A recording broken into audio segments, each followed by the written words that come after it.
Yes.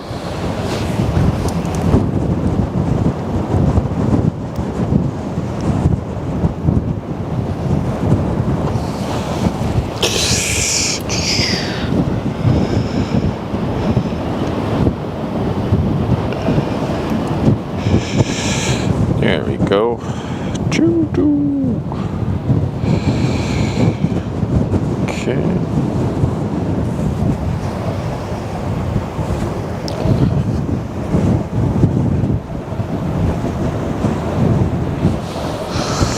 Hey, Uzi. Hang on. YouTube. I'm gonna have to look into the modem. It's doing nothing again. Hey, Jacob. Tayel, good afternoon. Palauser, good afternoon. Welcome in, everyone. Okay, let me first fix the primary modem, actually. While we observe the rostrum Antarctica approaching. Hang on. Where do we go? I think I need to connect to this Wi-Fi.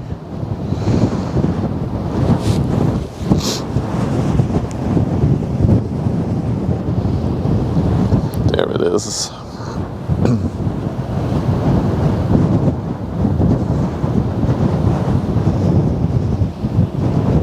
Connected, and then I need to go to 129.1.0.1. That should be fine. What the hell, bro?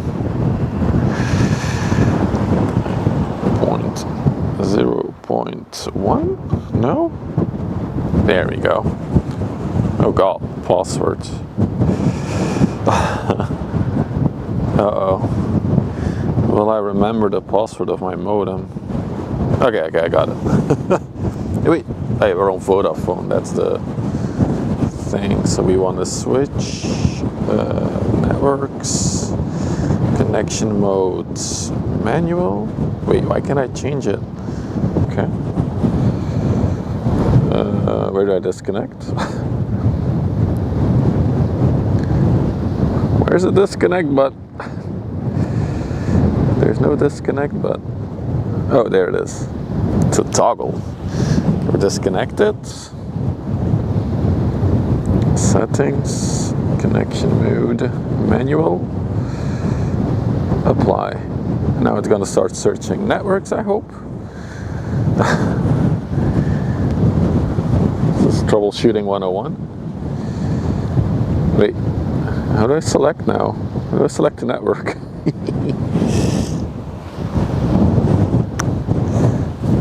Oh, what a scuffed beginning, but yeah, I didn't want to miss. There's a lot of big ships coming by, so I didn't want to miss them. Now what? We've disconnected, but there's. How do I select networks now? Refresh the page. Oh no. The whole modem is not responsive now. Great. So reopen the page. Wait, did I completely lose Wi-Fi now to this thing? Connected without internet? No, so it's fine. Bruh.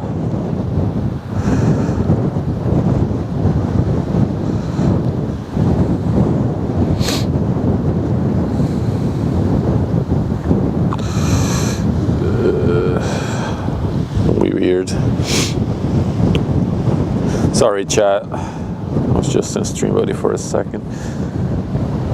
Well, yesterday also the modem was not working well, so I think I have to change the network manually. The only thing is that now it doesn't want to do it anymore. Let's try another browser. Maybe it's just Firefox pooping the bed.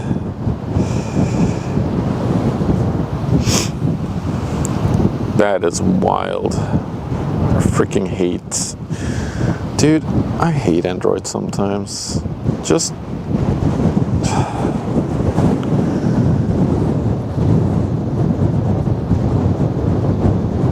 I'm connected to the Wi-Fi, buddy. Fuck. No, I know it's good, but we're on one modem. The iPhone is carrying everything. I wanna have 2 for stability. So I want to switch the one modem to a fixed network. At least it's not as cold as yesterday. There's a bit of sun, although there is still a very strong wind. But I'm able to hide a little bit behind the car. Oh, come on. I hate it when tag doesn't work. I know that it's now trying to connect to this IP address over 4G. Fucking Android. How do I solve this bullshit? I hate Android. I love it and I hate it. Oh, sorry. Stolt Viking. She is absolutely empty for sure. Look at that. Look at that bulb sticking out. Alright. Can we do full zoom out for you guys? There we go. Yeah, it's probably emptied in Antwerp and now it's going. I didn't see the overlay, but it's going somewhere to pick up a new cargo probably. Android, please. Maybe if I turn off my 4G, I'm gonna have to turn off 4G for a minute. Okay, I'm gonna lose chat completely, so bear with me as we battle this thing out. See, now it works. I knew it. That is dog shit. You should at least recognize a local IP, Android. Come on. Okay, go to PC version. Yes. Why is 4G still off? Okay, that's good. Go to settings, network selection. Now we're getting somewhere. Manual. There we go. Search. Okay, we're searching. What a beginning. Also, we're not really level, are we? Yeah, it is more like it.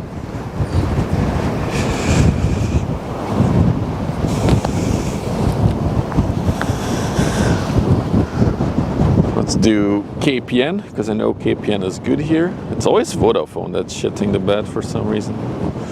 Register.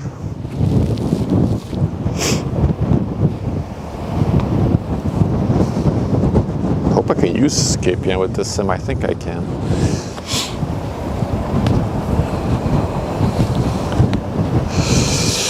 Registration. Registering. Please wait.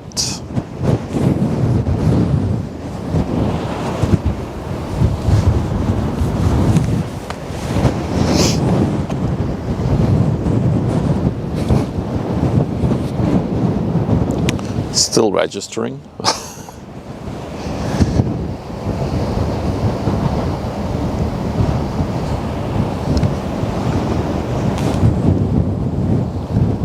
It's busy here. 1, 2, 3 ship spotters.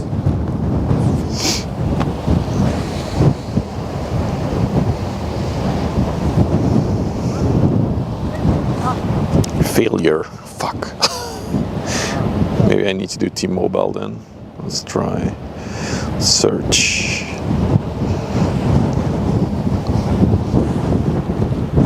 No, wait, we are on KPN now. Okay, so that's good. Connection mode back to automatic. And then apply. Success. We're almost there, chat. Almost there. And then let's refresh. Limited service. What the hell does that mean? Does that mean I cannot use it? Oh, for fuck's sakes. Probably cannot use KPN. That is balls. Got our first container ship going by as well while I troubleshoot this crap. Let's try T-Mobile then, I guess. Register.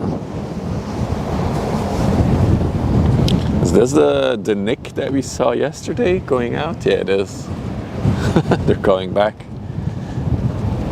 The MSC Leandra 5. Haven't seen this one before from MSC. It's a new one. Oh, that was instant, the network registration. Oh yeah. Odido is the way to go today. 4G on. Yes. Almost there. can almost read you guys again. Okay, then we can turn off the Wi-Fi and turn the mobile data back on. Boom. And then just to be sure, let's do this, close this, and start StreamBuddy again. All right. What's up, everyone? What a beginning. Oh, and in between we had the Ayer. Here came from Bremerhaven. Small little general cargo ship. And then we got the MSC Leandra 5, just under 300 meters, 32 meters wide.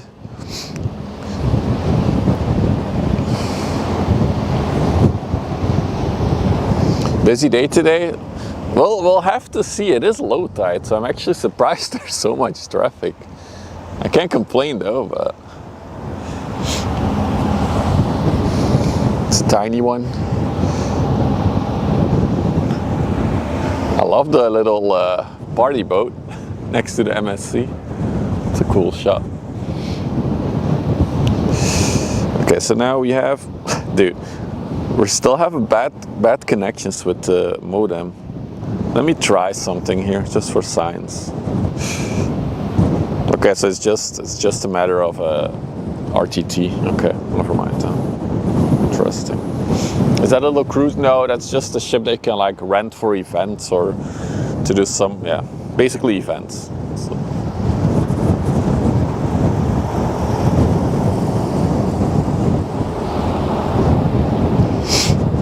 Also, hi to everybody. I missed everybody coming in today because I was troubleshooting stuff, and it's still not okay actually, but we'll deal with it.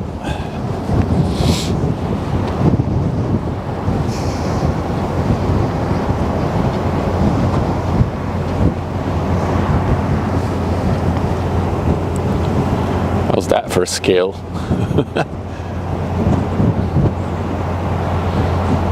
That's a really cool shot.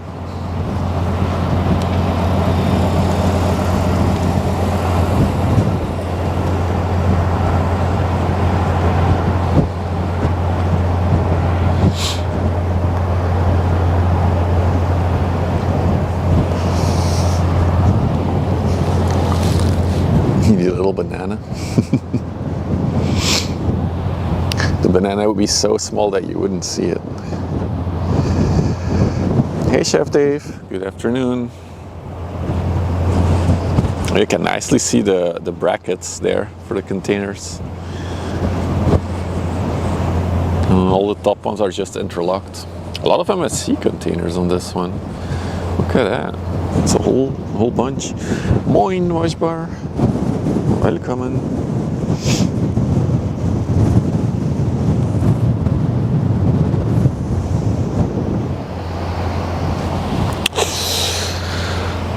All right. Meanwhile, let's do this. So the Rostrum Antarctica is going towards Ghent. It's going in the lock. And I got a new lens filter, which is the ideal moment to try now that we have sun. So I'm gonna put it on, see how it looks. I've never really tested it in outside conditions, so we'll have to see how good or how bad it is. So this is without it. Oh, it's a lot darker actually. I have to probably screw it on. Yeah, here we go. It's made in Japan, it says. Let's see how that looks. So this should reduce the glare from the sun, but I do feel like it darkens the image a little bit. No 1080? We should have 1080. We don't have 1080? What? Is my OBS screwed again? Oh no. Really? What the frick?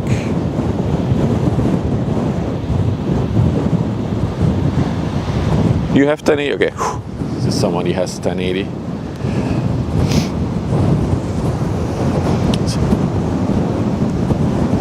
Oh, so I'm able to adjust. Oh, I didn't even know. Look at that. I can make it darker and brighter.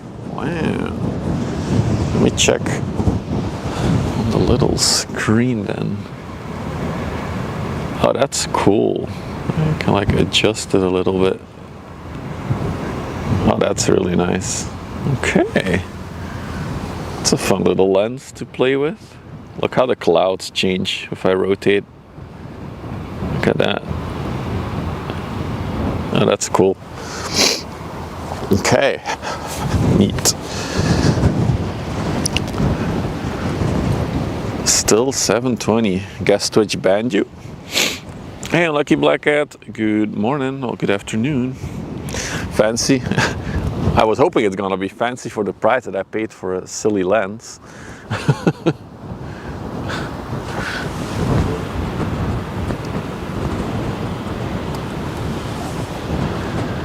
Oh, I do still have the color correction from yesterday on. I should turn that off. There we go. It's better.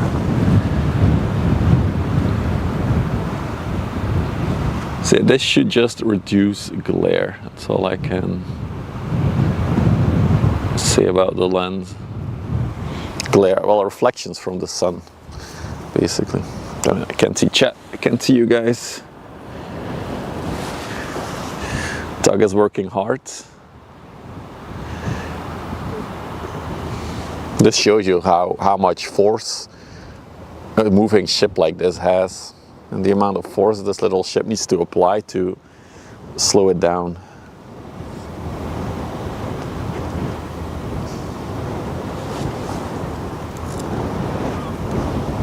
I'm gonna have to redo, hang on. I'm gonna redo the phone mount as well. I can at least see chat.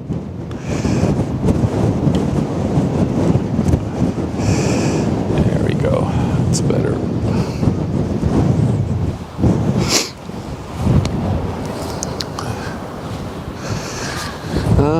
What's on the river? Some smaller traffic. Nothing big yet. We'll check radar in a little bit. Let's first enjoy this one for a minute.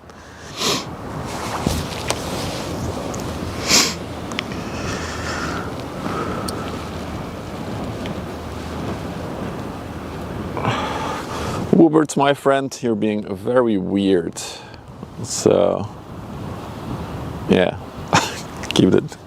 take that as a warning. Hey people, you live close by? I'm from Belgium, so I live just over the border. It's like a 20-ish minute drive for me. Well, hey Loof. Let's take a look at this one as well, real quick. I have to say it's too dark now.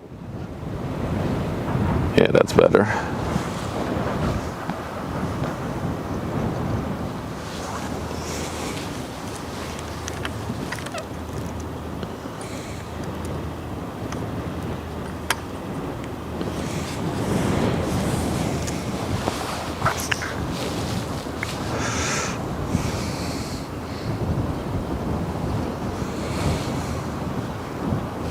I'm sorry, we're just testing out this new lens thing a little bit. Just want to see the difference with and without. Screwing it up, you can see the colors change as I unscrew it. Is it off? Yeah, there it is. I think it does help actually, especially if you hold it in the right direction. So like, what do you guys think about the lens thingy? It's almost like I have some color filter as well.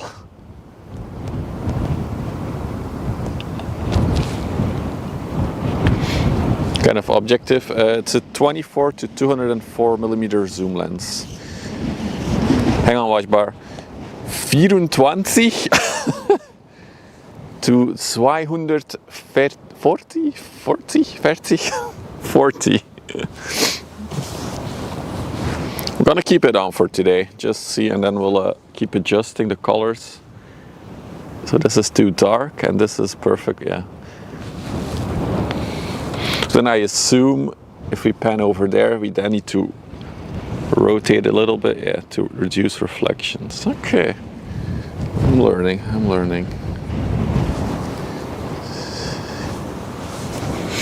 Just gotta check. Oh yeah, okay, so there's like a red marking on it. If I align the red marking with the red marking on my lens, it's in neutral. Okay. It's busy with cars. Yeah, it's a busy day, indeed. So we got another one coming towards us. Stay on that one for a minute. I should move the camera a tiny bit. Yeah, it's gonna be more convenient.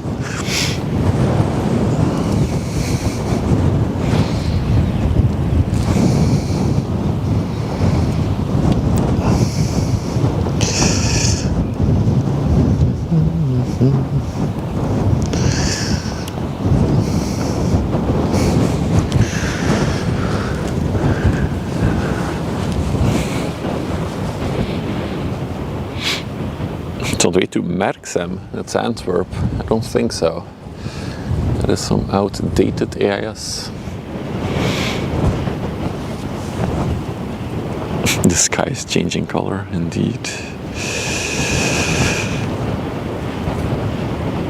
It's a bit windy, Black Cat, but yeah, I agree. It's a nice day.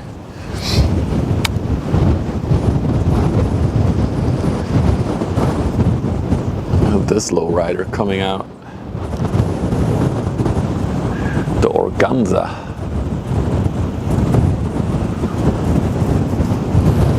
The water is not flowing over the freeboard, it's not full.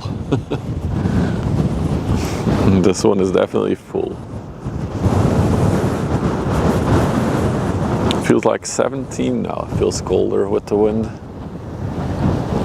My hands were actually tingling yesterday as I got back to the car from the cold, so. The camera is auto-panning because of the wind. That's hilarious, I'm not touching it. It's literally auto-panning with the ship. Oh, that's a nice feature from the wind.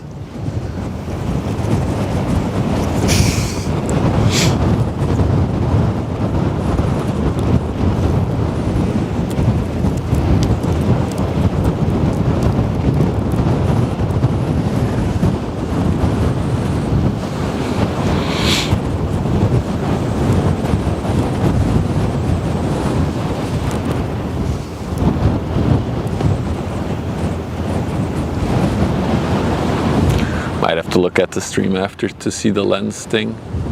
It's hard to tell on my small monitor how much impact it has.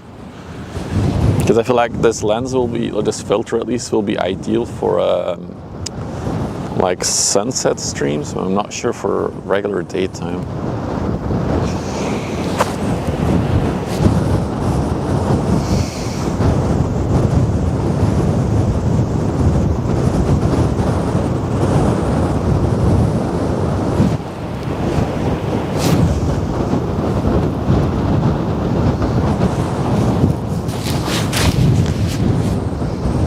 Little sails for panning. So, as you can see, the cormorant today is parked over there. So this week, this building was taken into, well, we probably were already using it, but it was officially opened. You can even still see the party tents out there. So this is officially the Multratug headquarters. You know, all the tugboats, but also cranes and other offshore supply ships. This is now their main base of operations, I guess.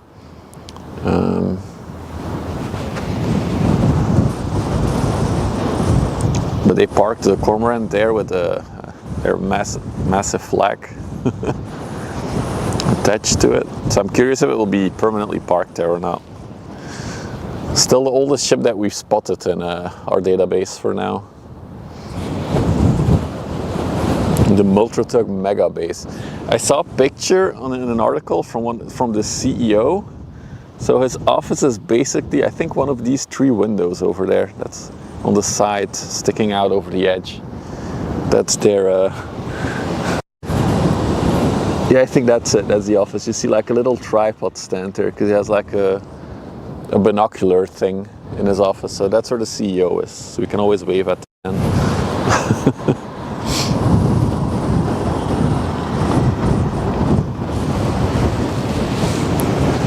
Was ship allowed to have the same name? Yes, 100%. It's the IMO number that is unique. Of course, the boss gets the office corner with the best view. Has a view over the river.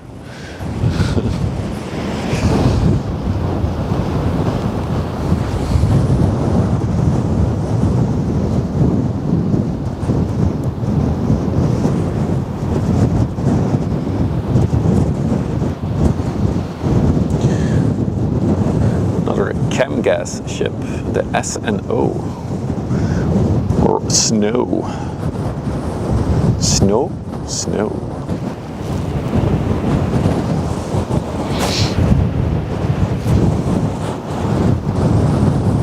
I'm gonna put my gloves back on. Let's get first something to drink.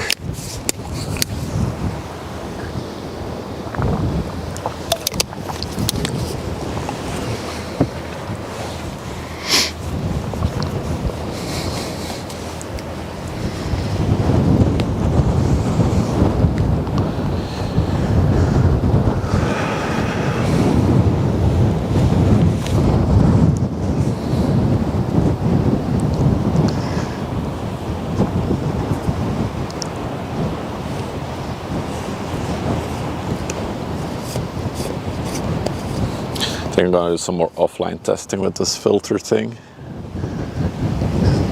I think it does change the colors a little bit. Maybe this is better for photography than for filming.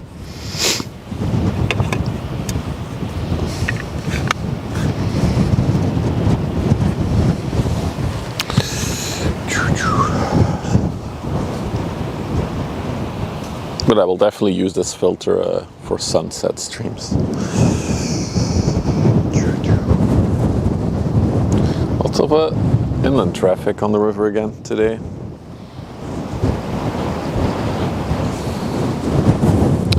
Another small one coming in. And a bigger ship, a little container ship on the way there.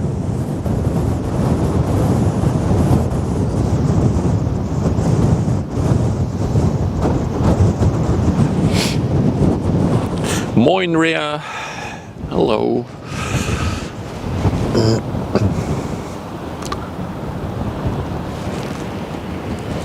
This is the Por Dios.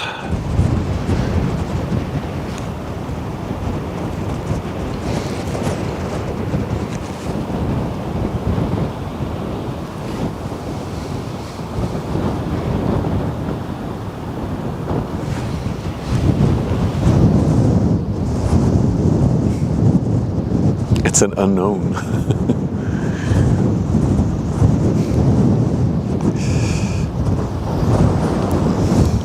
Love how the grass is like blowing in the wind. Looks cool. Meanwhile, they're maneuvering the Antarctica rostrum into the sluice over there, as you can see. How wide-ish was she? Hey Petey, good afternoon. A little windy, yeah, but it's not as bad as yesterday. For those of you who were here on yesterday's stream, it was absolutely horrendous. And the clouds came in and suddenly it was very, very cold. It's 32 meters, so that means she has 4 meters to spare. So that's only 2 meters on each side to maneuver. Quite the squeeze.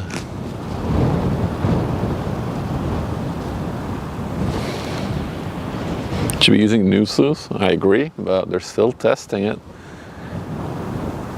But I think I posted in a Discord, right? Somewhere this week a bigger ship went through it. One of the Seaway ships went through it on the way out. So they're definitely testing it.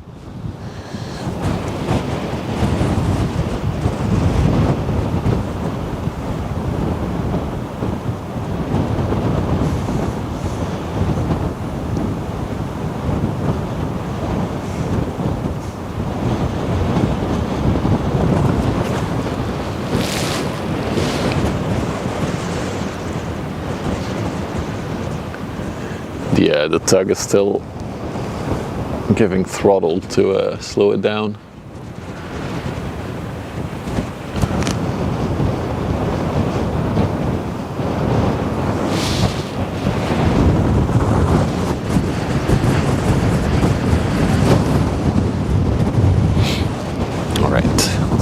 back to the river.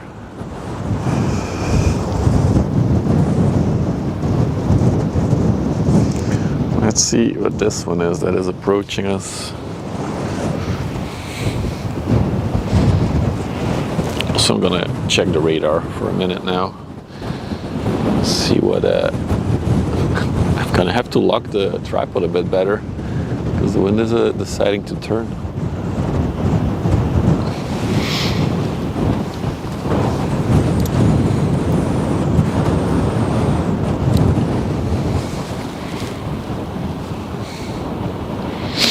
So the one we're looking at is the Perseus.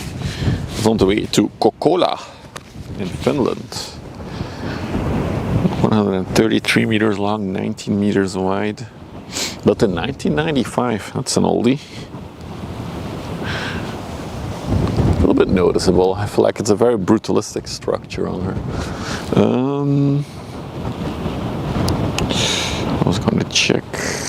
646 TEUs fit on her. Built in Germany. She was built in Hamburg back in the 90s.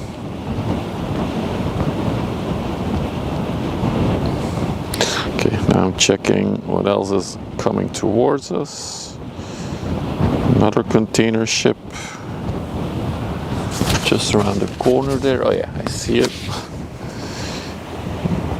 Oh, the OOCL Kobe is coming back out already. We saw that one come in yesterday evening. That's a quick turnaround.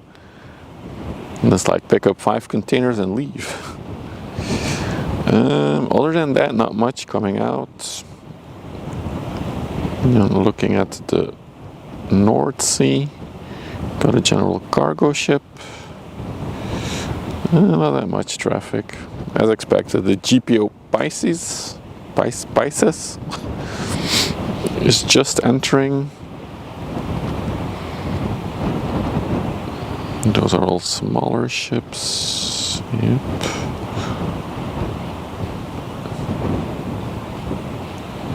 Ooh, the Cerro Alto Explorer, an LPG tanker coming to Terneuzen. So that one might be coming here or around the corner where we cannot see it. That's about it for now. A bulk carrier coming to Ghent as well, but that one is still like an hour and a half from the river. All right, cool. Let's go back to the chat. Look left. Oh yeah, I see the sea fort. It's just a small inland container ship. Nothing too crazy. Oh, I really need to find a better solution for the phone mounting. I really don't like what I have now. Okay. Oh, you guys were looking at the water. I apologize.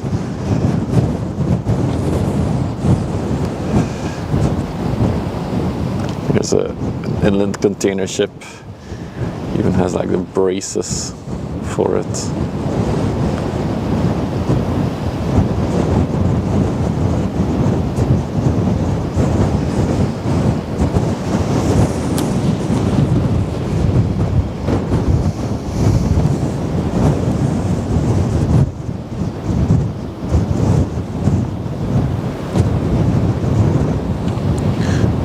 Where is on? Wait, is that Luxembourg?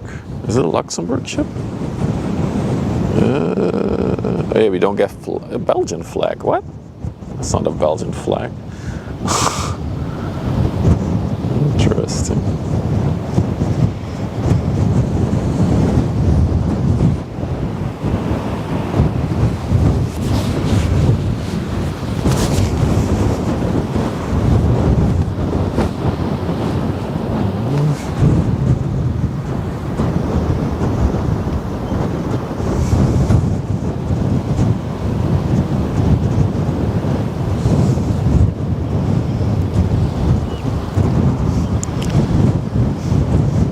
The bow in that water.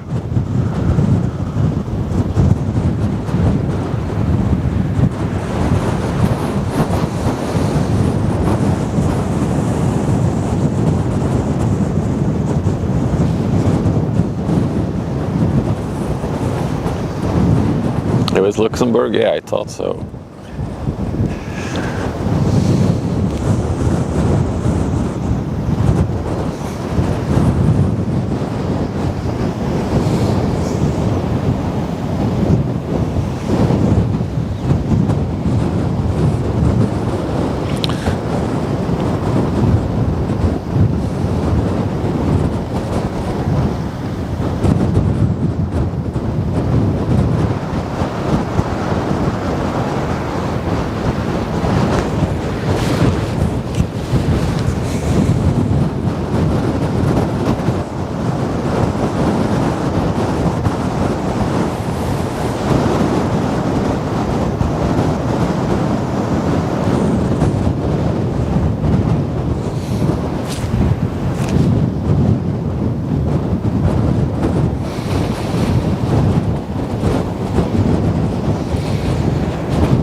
Just thinking, it's been so long since we've seen a 400-meter ship.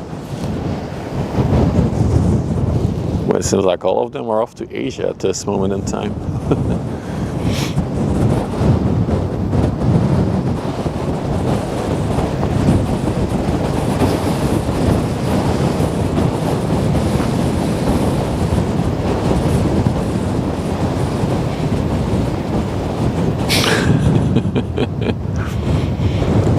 I recently got excited, Lou, for I bought like a set of like 30 little glass jars to put all the spices in.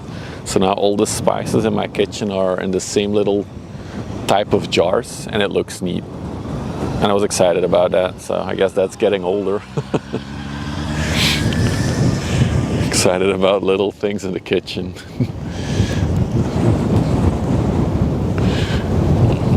Got our next one coming.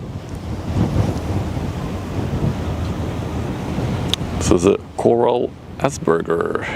No, it's an Asperger. 120 by 18 meters. Wow, that's very narrow, 18 meters. It came from Huelva in Spain. It's also a very irregular destination we see here on the river.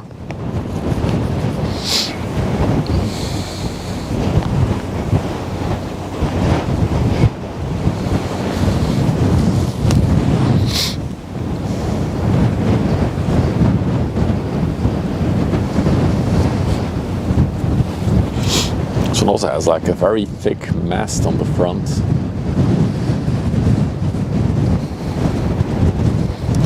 Moin Surfer, it is absolutely very windy today. Yesterday was even worse, but I'm a little bit sheltered by the car now, so maybe that's why it's not too bad.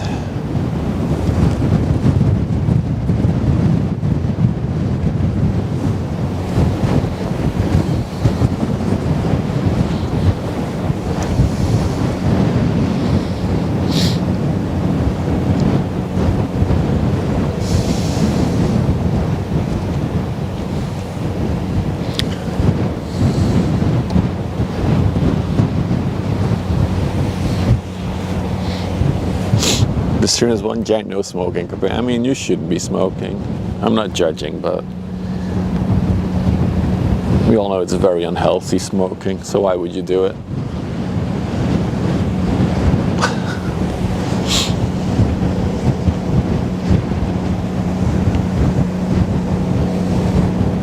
I'm judging. I mean, everybody can do whatever the hell they want. That's my opinion, but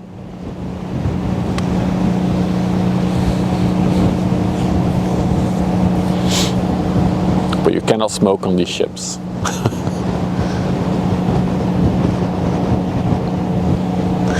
You smoke to make sure you don't get old. I mean, it's a way, but it's no guarantee that you won't get old.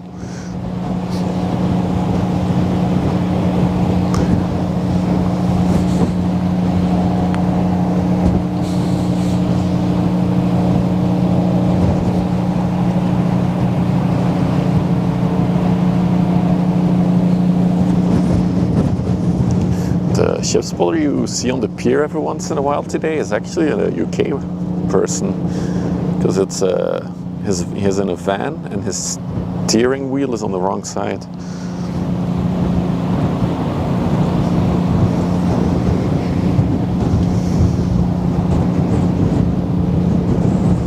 You'll get old and you won't enjoy it. That's another option.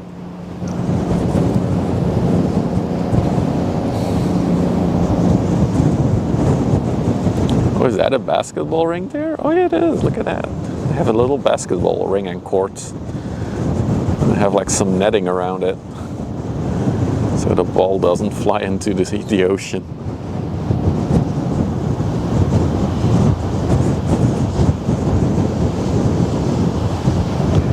Fun times were had on the Coral Asperger.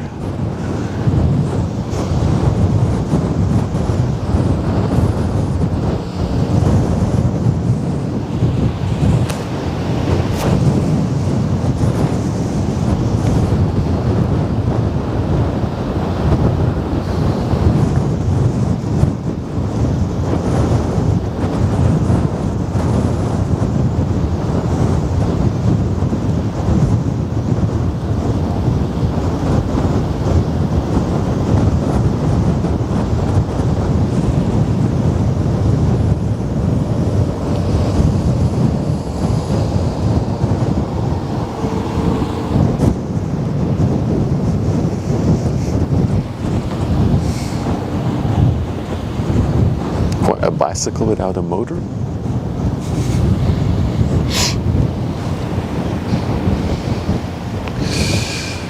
So I see one bulker coming our way from the coast and then one small container ship. And that's about all we got for right now.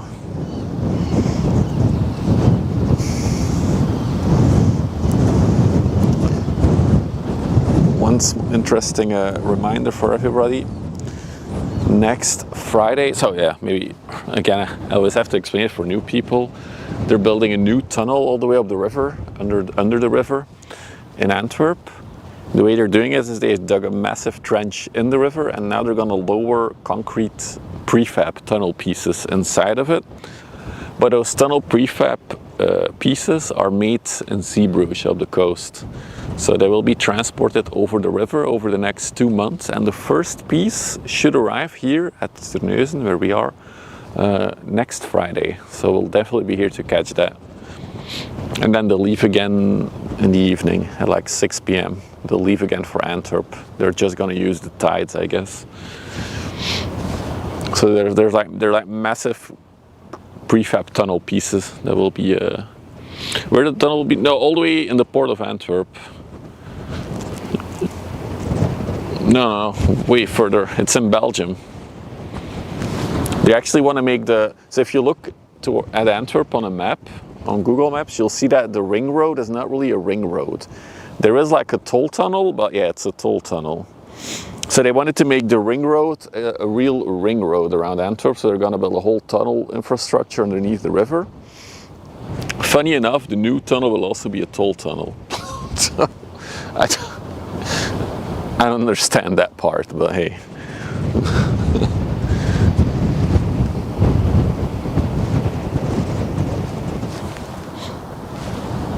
But yeah, it's been a project that's been like decades in the making now. Because first they were going to build a massive bridge over the river, and then again they decided not to because environmental stuff. So it's been a whole process of decades.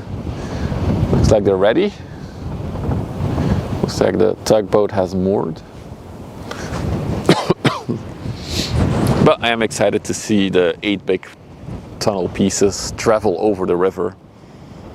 So they created the whole piece, and then they closed off the outer ends of it. So basically it's a big floating tank now, and they fill it up with water just enough so it's barely above water. Oh, I think both the tunnel and the bridge would have costed a shit ton of money. Well, it is costing a shit ton of money. Oh, you mean that's why they make it a toll tunnel? Yeah, but the thing is, we already have a way to circle around Antwerp if you really want to. There is a toll tunnel already. So why not? But nobody uses it because it's a toll tunnel. In Belgium, there's not a lot of tollways. I think that is about the only place I know that tunnel that is a toll tunnel. So we're not used to paying for driving cars. Well, toll roads. So I'm very curious if this new tunnel will help decrease the traffic jams that are there every single day on the free tunnel. If that makes sense. I think it's a good project if they would make the tunnel free. Because then everybody would be using it and traffic would at least split 2 ways around Antwerp. Anyway, let's see. Yeah, still not much on approach. In case you missed it, we do have the big cormorant parked right over here. It's a nice little flag. Big flag. Coming up next is this one, this container ship. And then I saw a ship over there behind the land. That one is also coming our way.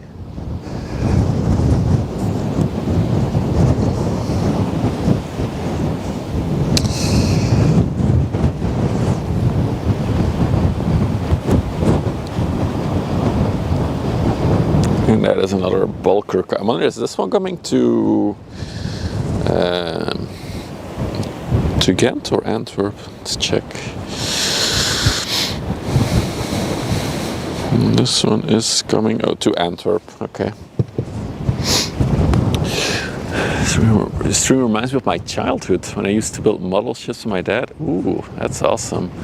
Our whole basement was kind of decorated like a little shipyard. Oh my god, that's awesome.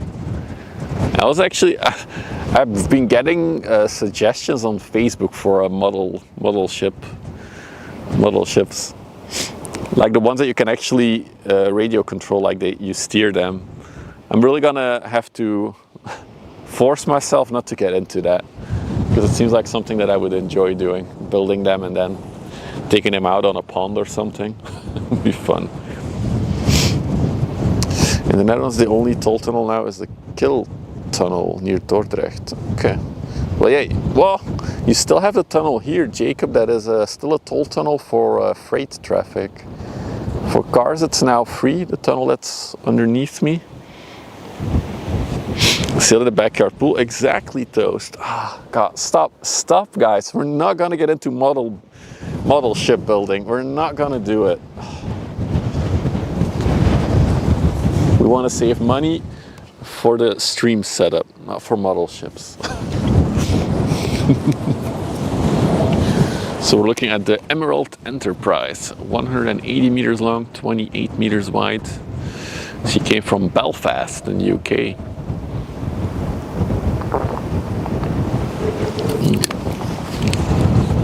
I see these little model ships that are like modeled like tugboats. It's so cool. Have your own mini tugboat, would be amazing.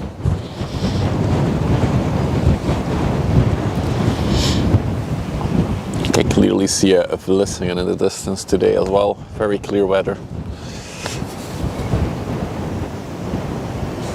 Free for everyone? No. So it's free for camper vans and stuff like that. And I think also small vans and cars and bicycles, motorbikes. But everything bigger still has to pay.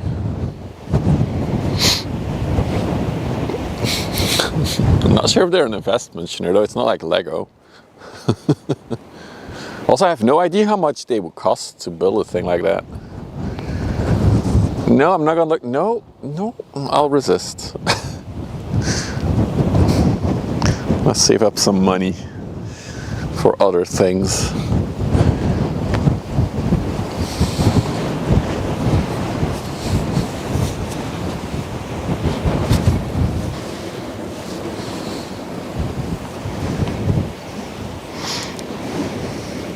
Lego doesn't even float. That's true.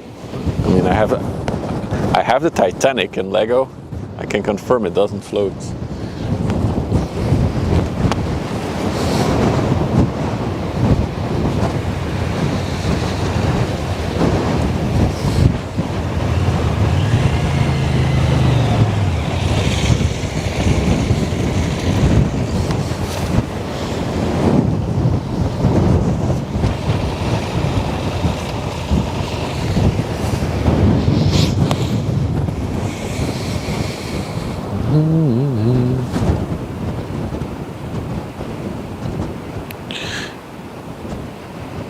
Cake, I know, yeah, I saw. Of course, that's a preliminary planning, hour by hour. That's when everything goes flawlessly. But I'll be here on Friday to catch the arrival of the big tunnel piece, and I'll follow it as well.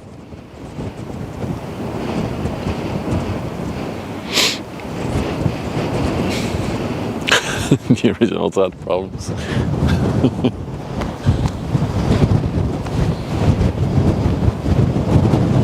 I think even if you like glue the Lego Titanic together so it's watertight, that it would sink because it's too heavy for its size.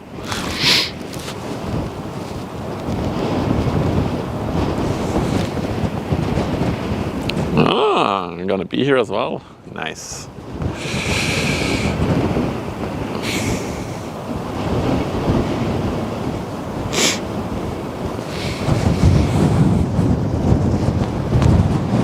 So yeah, scheduled arrival is for 2 p.m. next Friday.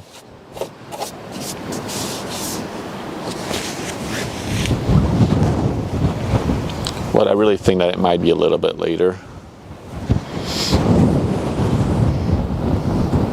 Well, I have heard that, I've seen a pilot tweet about it, that they did like whole simulations of dragging this thing on the river already in a simulator.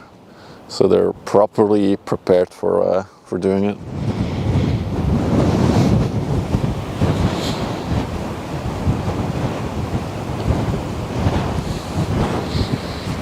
I think we see a container ship coming in the distance there.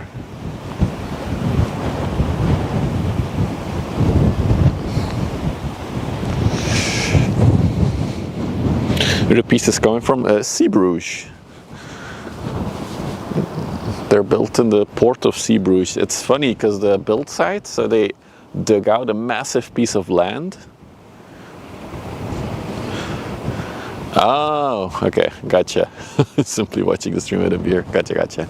So they dug out a massive piece of land there, and then inside that pit that they dug, they built the 8 pieces, constructed them, and now they've submerged them, so they flooded the whole pit that they dug out, and then they removed the barrier, and now they can float out every single piece.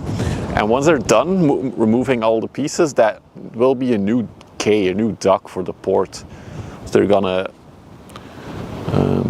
develop that site to be a port, to be a dock. So expansion of the port of Zeebrugge, basically. So that's a win-win situation, I guess. And then the plan is on Thursday they're gonna move it from the build site to the front port of Zeebrugge. So they're gonna guide it all the way through the locks there. And then on Friday morning they'll leave Zeebrugge and come towards here, where they will take a break for a few hours and then continue to Antwerp. And then in Antwerp they will again enter a sluice, and it will be docked near all the Ro-Ro facilities. So all pieces will be gathered there, and then once they're all there, then they'll start transferring them to the river for lowering them. That would be I have to check. Maybe we can witness one of the lowerings of the pieces. That would be cool.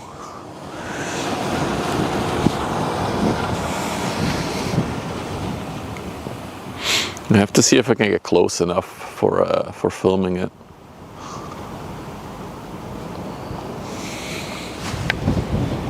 Oh, the one is behind the pier. Let's spin to the other side then.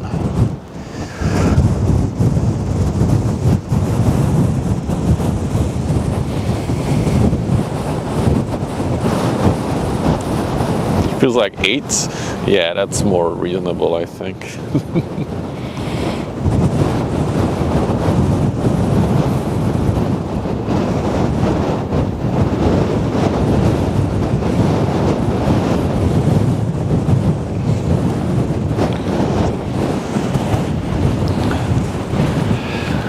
Now it says 11C. Oh, sorry. I was readjusting the phone mount. I really need a better solution.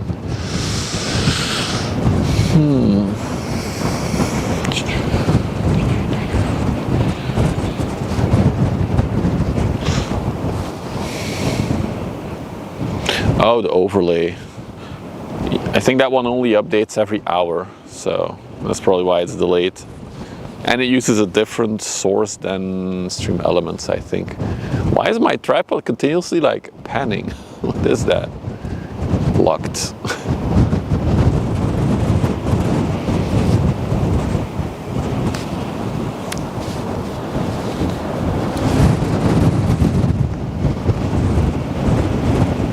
I could probably refresh the overlay. Let's try it. Let's see if that does something. Has it changed?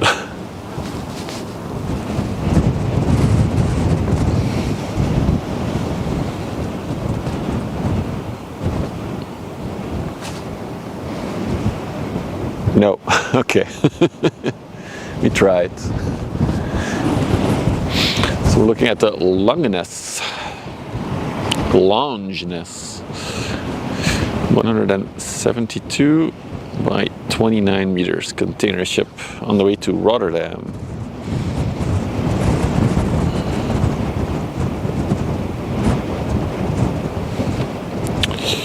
She was built in China by China Shipbuilding Industry.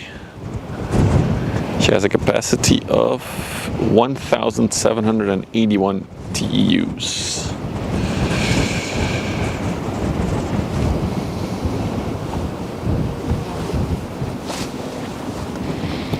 Built only 2 years ago, 2023.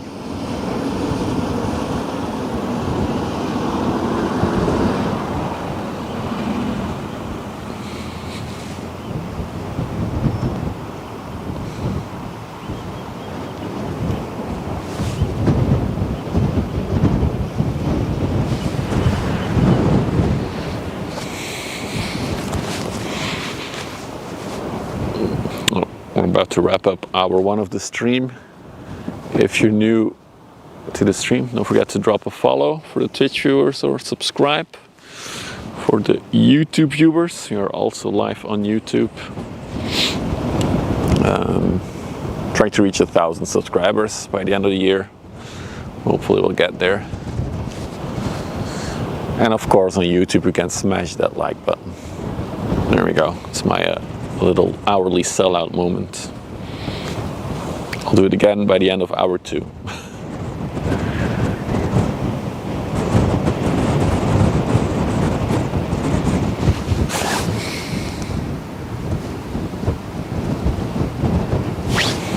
I'm actually wondering, is there even a 400 meter in the port right now? I don't think so.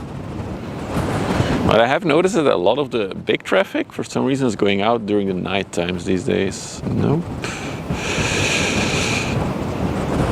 Nope. Nope. Wow, there's not a single 400 meter ship in the port. That's rare. Even if you look at the big container dock, the Deurgang dock, there's almost no big ships in there. We have Marta, but that's a 300 one, I think. How big is Marta? Oh yeah, it's very small. Yeah, interesting.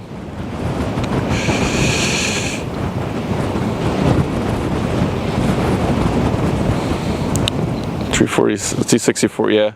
There's a 366 as well, I think I saw. But those are the 2 biggest ones right now. I have to say, even though the statistics prove me wrong, I feel like traffic has gone down in the past 3 weeks on the river. sure if the whole trade stuff has anything to do with it, but to me it feels like traffic went down. Which is funny because most traffic here comes from Asia. So I would think that traffic picks up actually.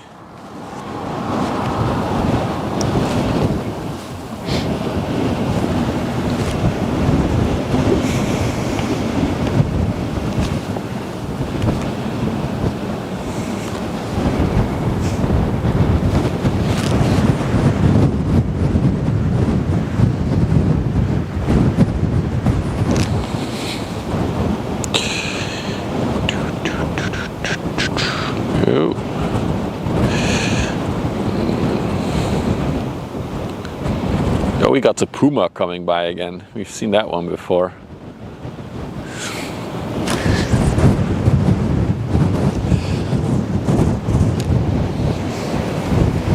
So as we were here for yesterday's stream, we were basically standing, well, not on that pole, but behind it over there, on that pier in the grass. That's where I was standing.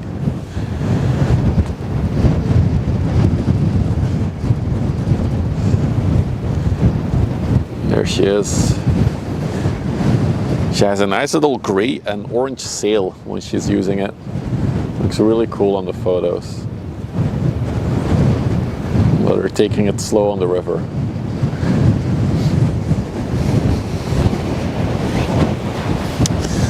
The Puma. Alright, let's go back to the Langenes.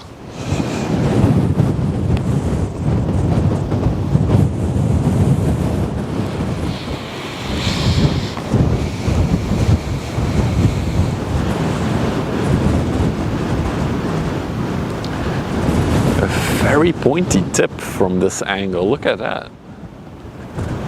It's almost like it's sticking out in front of the ship, like a little tip.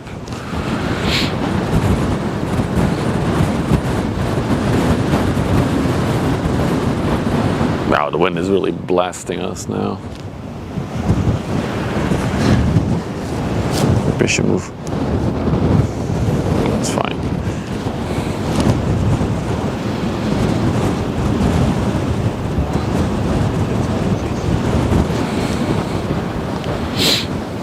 Little Dutch lesson, containersje dozenbootje. I've never heard that before.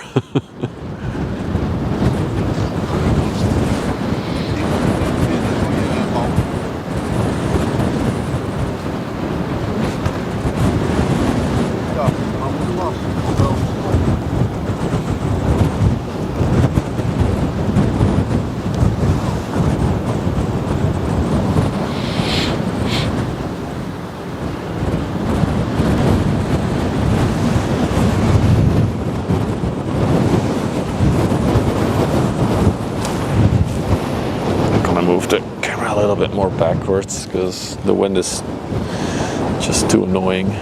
That's better. Of course, need to rebalance it a little bit now. There we go.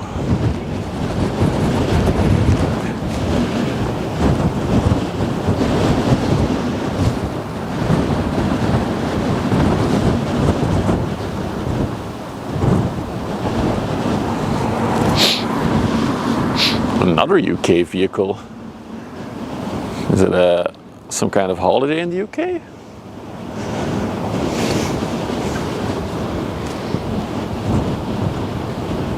I was like, this guy is sitting on the wrong side of the car with the steering wheel.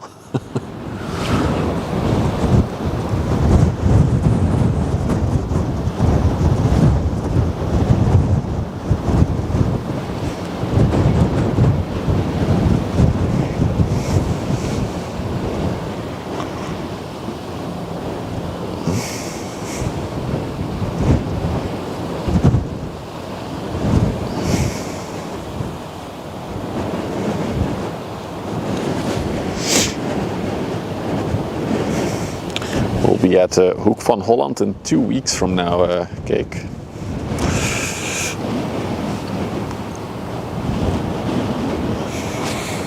I'll be in Rotterdam for the weekend, and we'll do some spotting on probably Thursday, Friday, and Monday.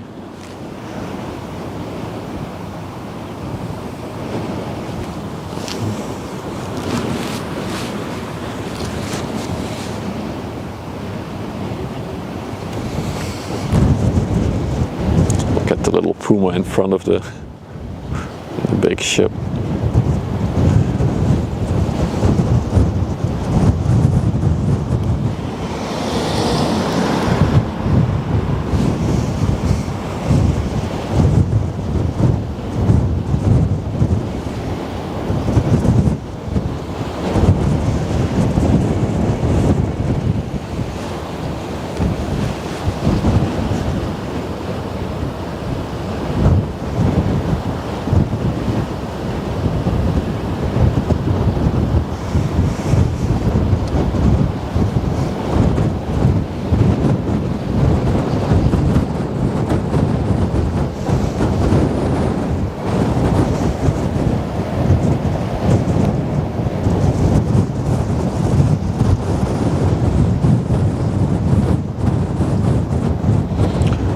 Realize how empty this ship is. Not a lot of stuff on her. Maybe she did a big delivery to Antwerp. Now back to Rotterdam. Let's check where the ship is rotating to.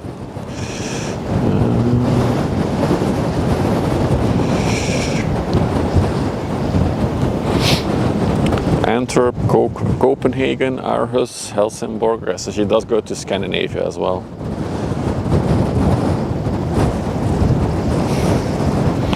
So it's a line between Scandinavia and Western Europe then. Oh, look how wild the water is. Look at that, look at those whitecaps over there. It's like foaming. That's how you can tell there's a lot of wind. Alright, the bulker is here as well.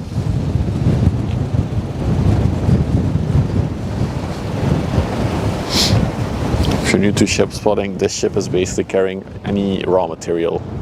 Could be ore, could be sand, could be dirt, but it could also be rice or grain or corn. Could be a lot of things. But anything they can scoop up.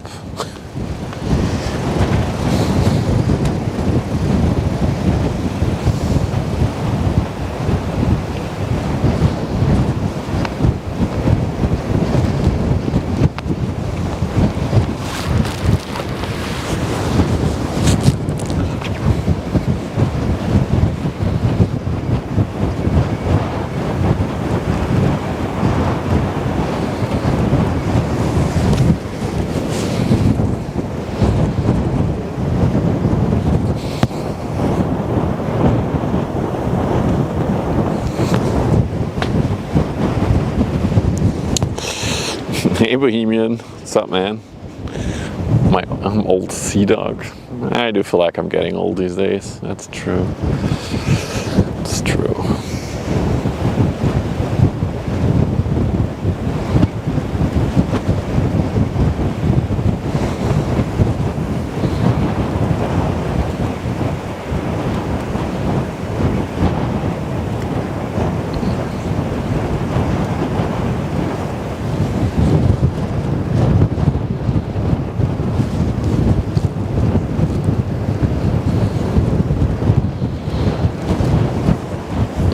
Beautiful shot. Both ships crossing each other.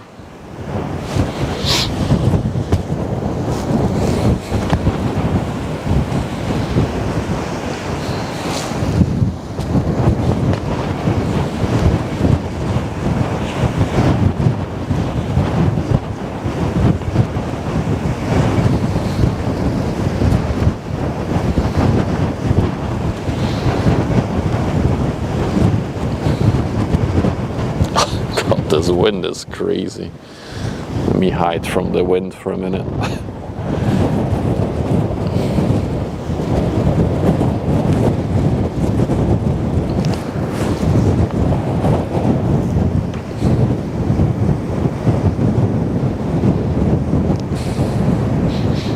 Whew. Smelly one.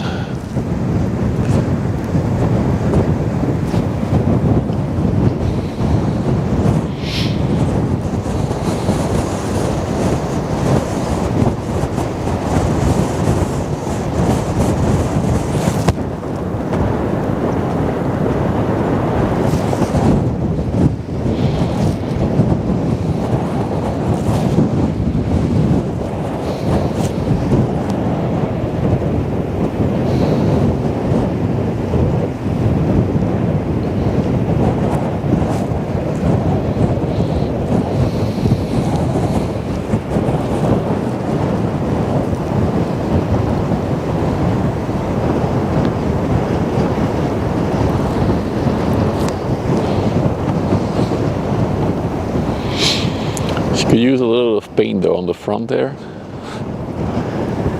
Lots of skid marks.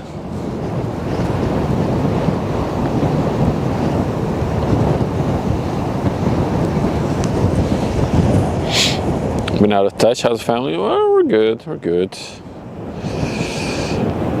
I also took a little break from Twitch last summer, but we've been transitioned to a bit more relaxing type of content over the past 6 months.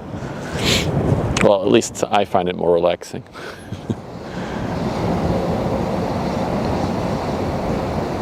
Of course I did, Soulsy. Yeah, in case you didn't know, the title for today's stream is WWS WWSC. We will see what we can see. That's the title on Twitch, at least. Because it's low tide, and usually the biggest ships come in at high tide, but high tide is at like 5 or 6 p.m. and I have other plans this evening, so that, and the kids are having some friends over for like a play date, and I wanted to escape the house because it's probably going to be chaos in the house. Oh, look at that shit stain livery at the back there. Brown skid marks everywhere. I'm gonna give this one a solid 3 out of 10 for rust. Maybe even a 4. No, I'll keep it at 3. Yo, Flosk, thank you for the raid, buddy. Not sure why the didn't play, but yeah, it should have. But maybe it was just too quiet. My volume was only at 30%, so maybe that's why.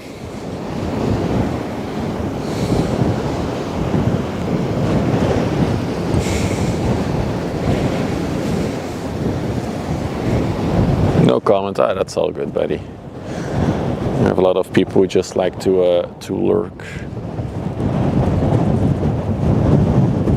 Yeah, welcome in, Raiders. Welcome to windy ship spotting today.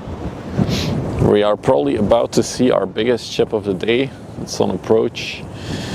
It's a smaller one, but that's what it is for today. The OOCL Kobe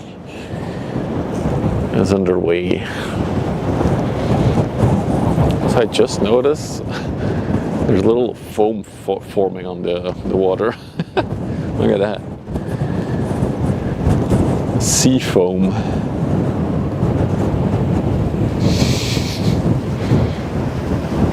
Where's the Kobe going? Let's check. Oh, Toast has it already on overlay. So, oh, it's only 260 meters. I thought it was a 300 one. Never mind, 260 meters by 32. She's going to Greece now, Piraeus. Camera has a mind of its own again. There we go.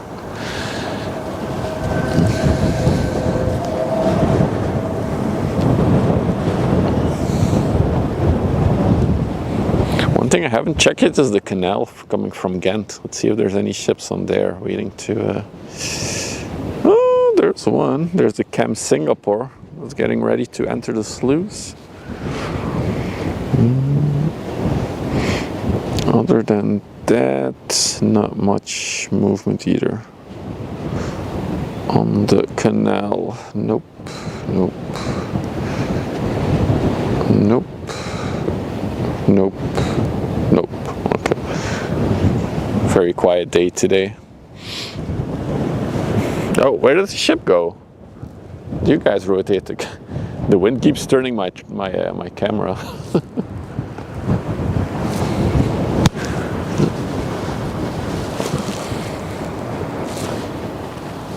And if you're new to the channel, you probably haven't seen this one yet. I can show it. Got a big crane ship that's now parked here. This is the Cormorant. It's also one of the oldest ships that we can see. A biggest ship at Seabreeze now. Yeah, it's a bulker, right, Susie? I saw it. But that one is still like 2 hours out from here, I think. So this crane is built in 1973. It's older than me.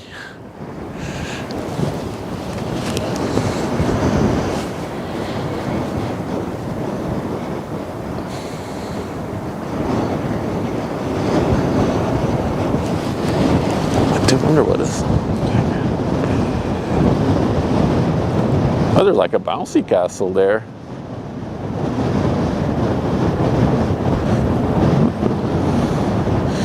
Is the event still going on this weekend? And yeah, it looks like there's people in those stands.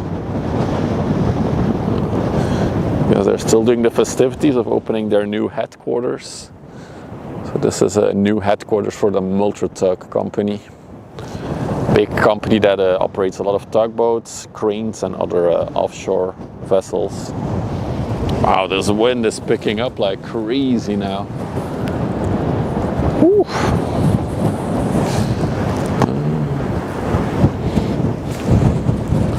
Stay on this one for a minute until the Kobe is a bit closer.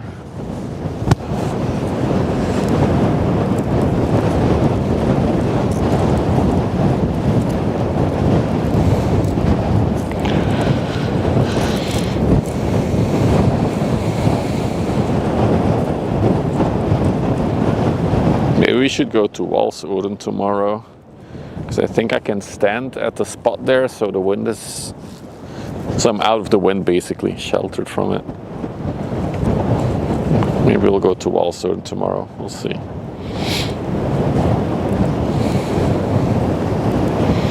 Hey Marcus, good afternoon. Sorry, I'm doing some cable management here. Let's do that over there. And then strap you down. Let's see if that works. It's not gonna hold, is it? Okay, that's better.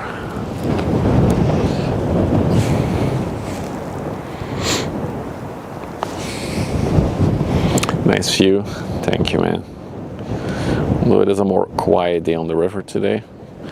But as always, the views in this spot are amazing. So this will probably be the next big one that is approaching. There's also one coming from the coastline. So we'll have to see who's here first. So this is OOCL Kobe. And if we pan all the way to the other side, there it is. Let's check out which one that is.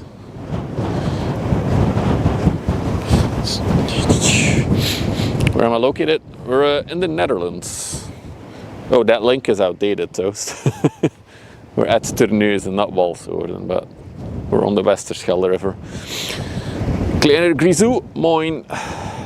Welcome. Is that Vlissingen? Yes, it is, Marcus. Indeed. If I pan a little bit to the left here. There it is. That's the skyline of Vlissingen, basically. That's where all the ships enter the river.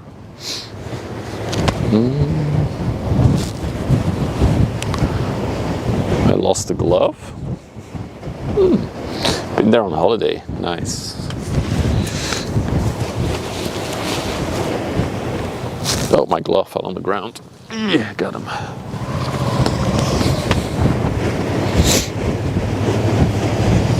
Oh, you were staying in a big tall building. Ah, the tower over there.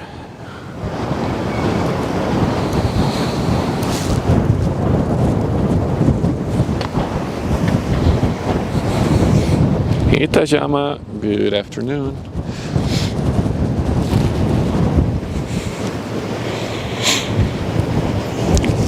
Guldenstroom, could be. I've only been to Vlissingen like once or twice in my life, funny enough.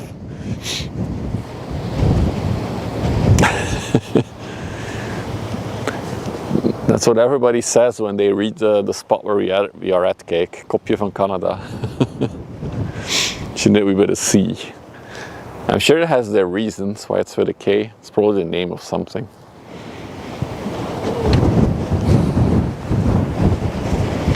So this is the GPO Pisces that we're looking at. 264 meters long, 32 meters wide. Built in 2005, so she turns 20 this year. And she came all the way from Panama. Wow, she came from Manzanillo.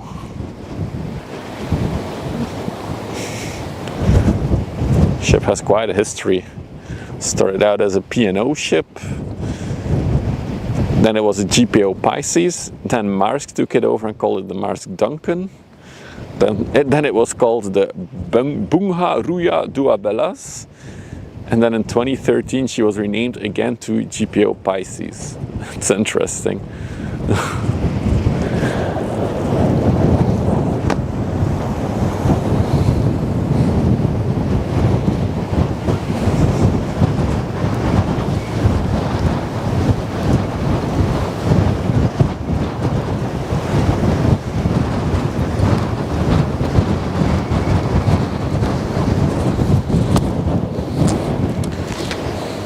Remember when I was a kid, I used to see a lot of P&O ships. You don't see those too often anymore. P&O still exists though, but I feel like it's not as big as it once was. P&O sails between Zeebrugge and a few places in England, I think.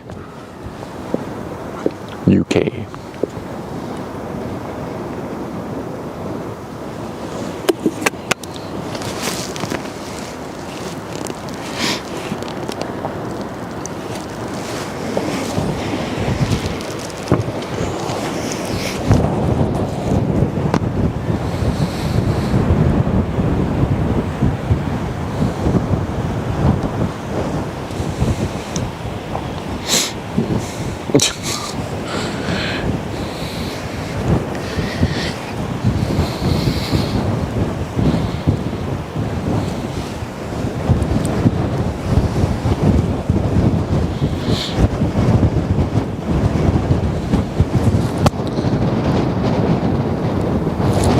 There's actually a ship about to enter the sluice. Let's go check it out.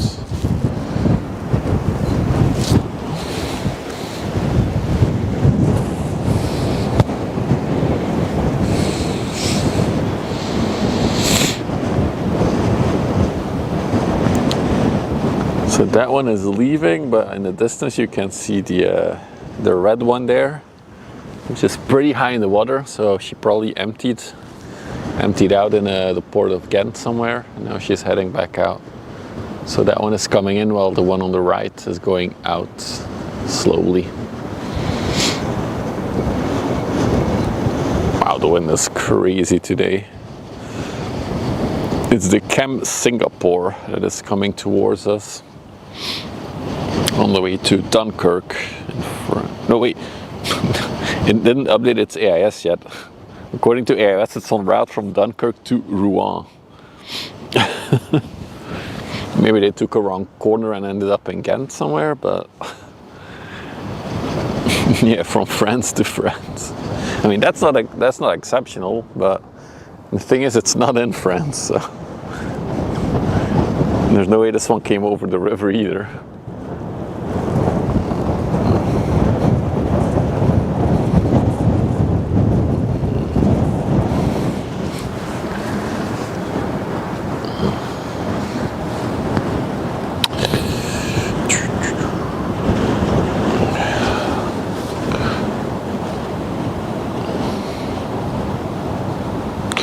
Kobe.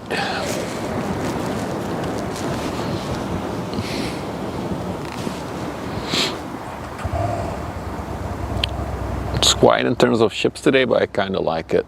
Relaxes me a bit. I'm gonna have to jump between 15 different ships at the same time. Hey, Bezzy.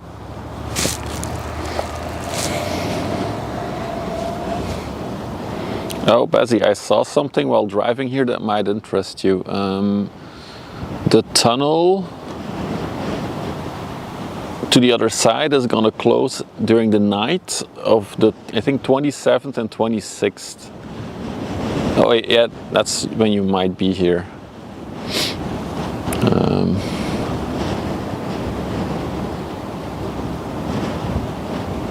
So it will close at like 7:30 until 7 a.m. or something. So you won't be able to go through it. So you don't want to get stuck on this side on those days, just so you know. It says 13 to 16 knots wind. Yeah. You're going to another place. Okay. All good, buddy. Was shipment my favorite cod map? Okay, bye. It's been so long since I played Call of Duty that I don't even remember anything from that game.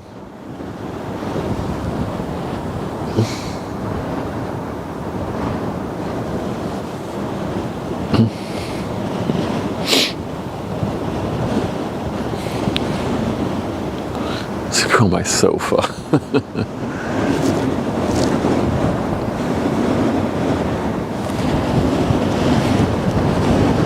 It was a tiny grid of containers. Ah, gotcha.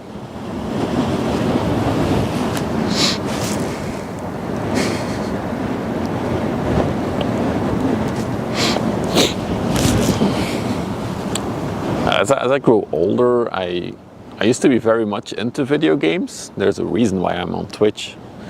But I kind of lost the ability to invest time in games. Like these days I will start a game, and if it's too much hassle or too much work, I'll just give up on it in like a few sessions of playing it. I think the only games that can still intrigue me is like puzzle games, because they challenge my thinking abilities, I guess, if I can call it that. So those do, and they're also shorter. They don't take like endless hours. You also blame Tway. I guess it's a natural process of getting older. Priority shift. Maybe once I'm retired and very old, I'll get interested in games again, since I will have so much time on my hands. But we'll see.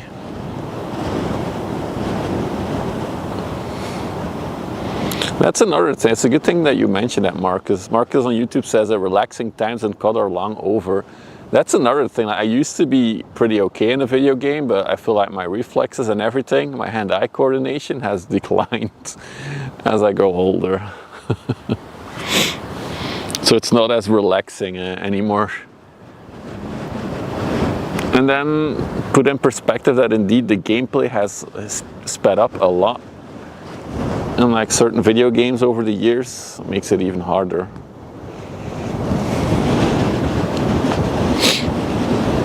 You like games like Brotado and Vampire because you can play short rounds or many rounds and it's easy to pick up. Yeah. I think one game that I keep cycling back to for a little bit every once in a while is Minecraft, believe it or not. But like not regular Minecraft, just like modded Minecraft where you have like a quest log that you can have to complete. And you can automate a lot of stuff. I don't know, that's something I do circle back to Minecraft for some reason. But like first-person shooters, except for Destiny, I don't think I've touched any first-person shooter in a decade almost now. Maybe Counter-Strike a little bit, yeah. And a few rounds of Valorant, but couldn't interest me. All right, so far for the game talk.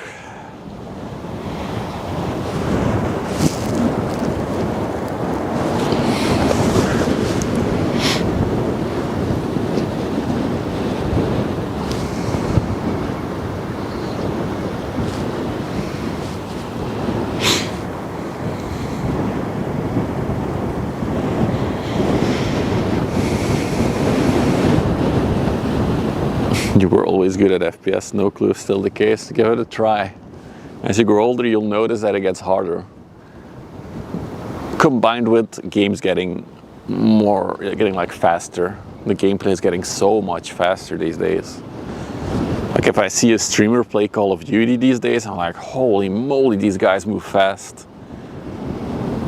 They open a box, they pick up everything they want to pick up, and I didn't even have time to see what dropped out of the box in that time span. They're so fast. Run and gun.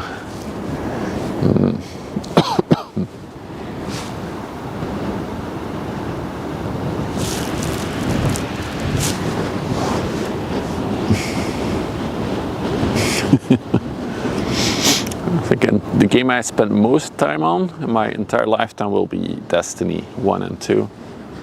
But I had like a whole set of friends and we played it together, and it's really a fun game to play with a group of friends. And everybody got kids and other priorities, and then yeah, that changes. Does the ocean water ever spray?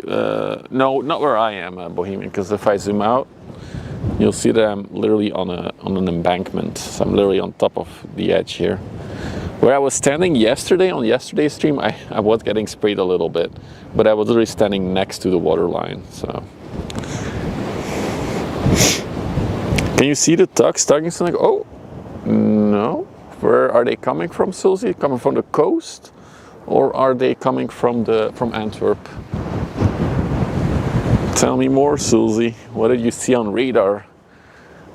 One of the good trackers to spot interesting stuff.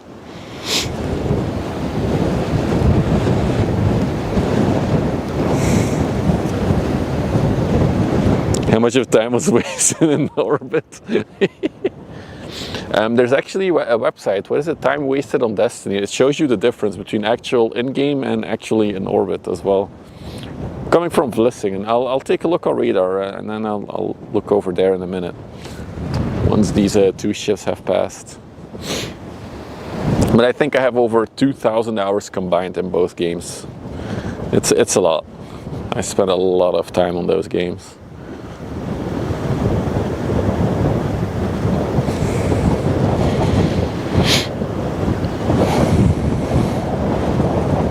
But as I said, once you lose a group of friends you regularly play with, it loses its appeal quite rapidly. Because the game is designed to be played in group or with a bunch of people so you can help each other. 30% in orbit. I'm sure some part of it is in orbit.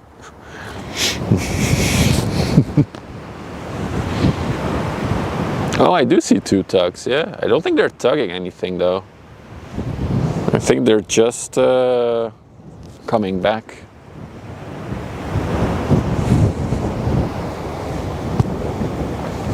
Maybe they've done an assignment in Vlissingen.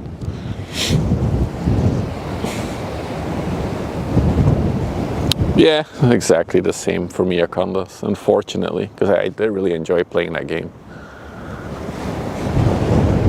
But then again, I wouldn't have the same time to invest in Destiny as I had in the past.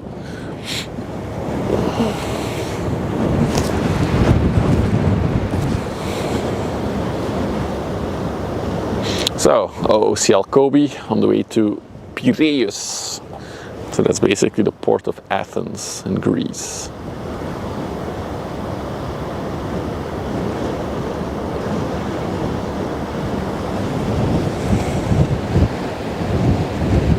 Ego shooter to just spotter. If only this was my career. Hey up, goedemiddag, welcome in.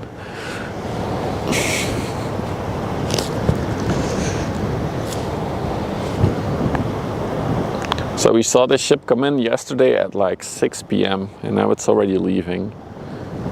So the time it probably needed to go in and out of the port of Antwerp was longer than the time that was spent there. We should actually compare the video of yesterday and see how different she looks in terms of containers.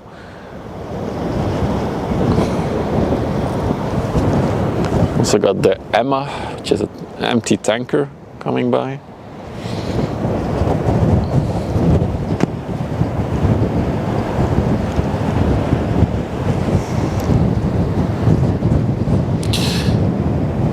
And then we have the 2 ships here together.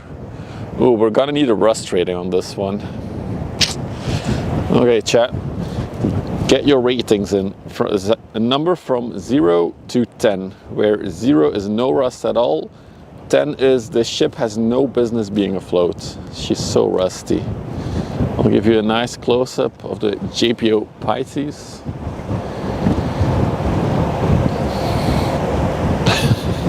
All that rust.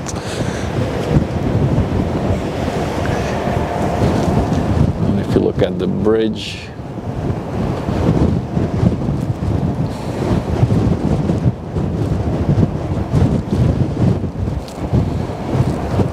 it's fine. So I would give it myself a solid 7. No, let's give it a 6. I need some margin for worse ships. We've seen way worse than this. What are you guys saying? 5, 7, 7, maybe a 6, a 6. More Maersk. Yeah, it is a Maersk heavy ship, isn't it? Fun fact about the Maersk containers, soon they'll start using new ones. They have a brand new design for their containers, and they're actually going to use the blue as the main color of the container. So we're going to see some bright blue containers in the future. It looks really cool. So the new generation of Maersk containers coming soon. It was announced a few weeks ago. So another 7. Le Cuvette wouldn't be wrong, yeah. A little bit of paint would be nice for this one. Oh, what do we have here? We got the party boat. Is that, no, this is a river cruise actually. Yeah, this is an actual river cruise. The Lafayette, it's very French. And it has a French flag at the back as well. Only a 1.5? 0 is no rust.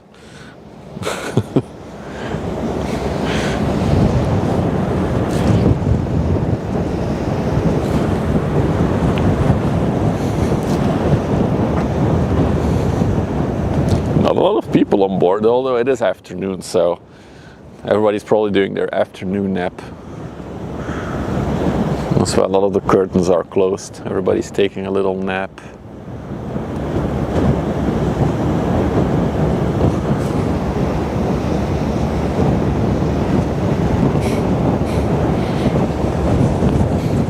Fast friend. What's up, Pandora? That's a name I haven't seen in a while. How are you doing, man? Haven't seen you stream anymore. You retired already? Oh, look at that white anchor. That looks fancy. I guess it doesn't use its anchor much. We should have a rust command for the rules. Yeah, maybe we should make a rust command for when we do the ratings of a ship. It could be a thing.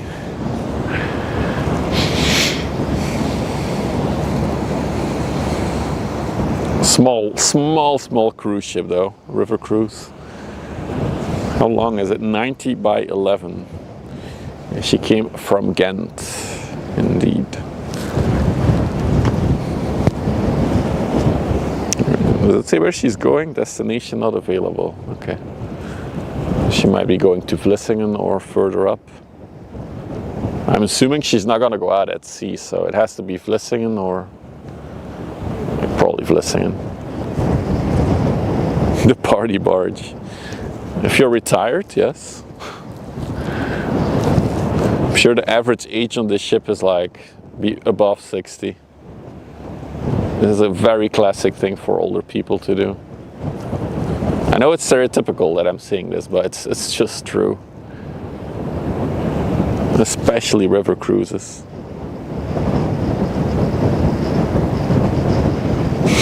Wrong turn. It's gonna be bumpy for the elderly if they're caught at sea, especially in this wind.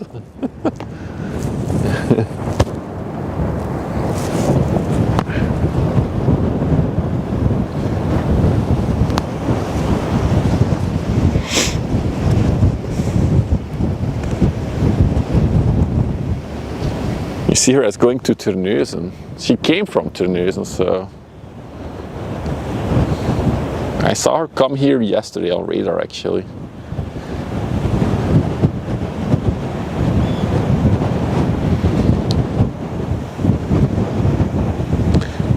It's also possible as that she's just relocating, that a lot of people got off at Terneuzen for a day trip and they might get back on her in another location. Could also be an option.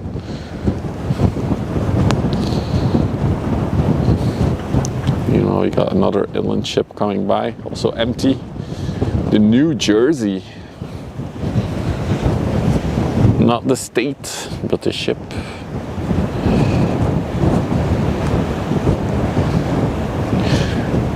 Two bow thrusters. There's two white circles in the front indicate that she has two bow thrusters. Came from Zeebrugge to Zeebrugge. Maybe she'll go up the river to resupply, because this looks like a bunker ship to me. So you see like this little arm that's laying down, this arm that's laying down. They can raise that arm and then they fuel up ships with that. And they call it bunkering.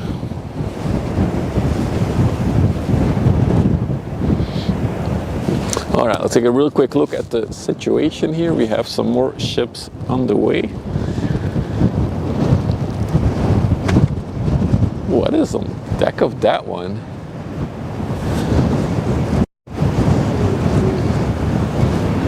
That's a big installation. So we got that one underway. Those two. Then I see the Multratag 6 is coming out. So maybe this one is coming to pick up a ship. Looks like an LNG tanker. Could be, can't see from this far, but it's definitely possible. We do get them here.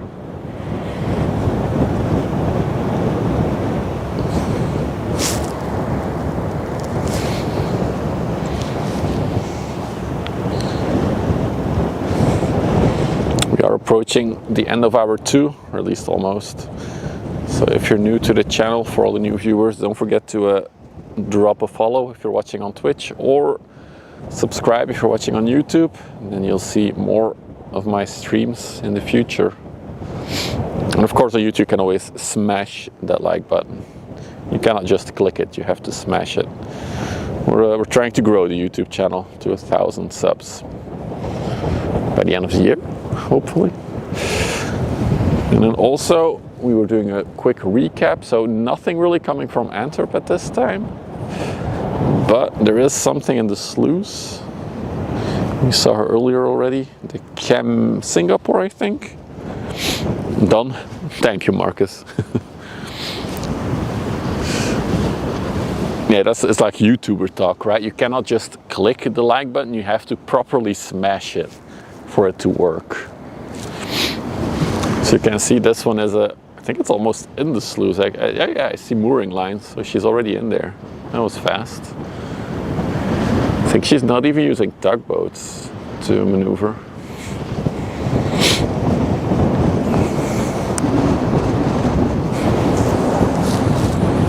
So we'll see her come out in a little bit.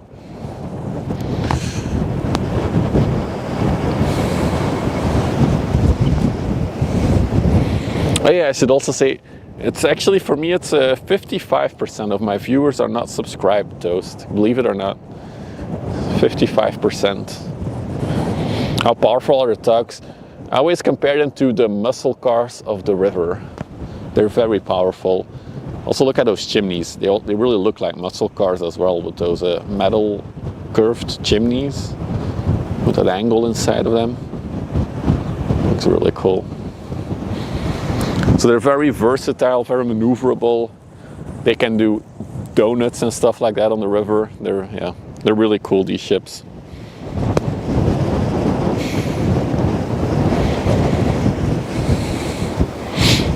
There's two tugs there which appear to have stopped and waiting.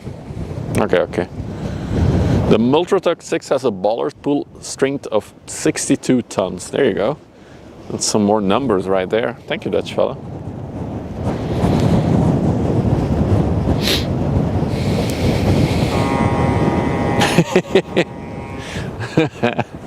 That's another subscriber. Yeah.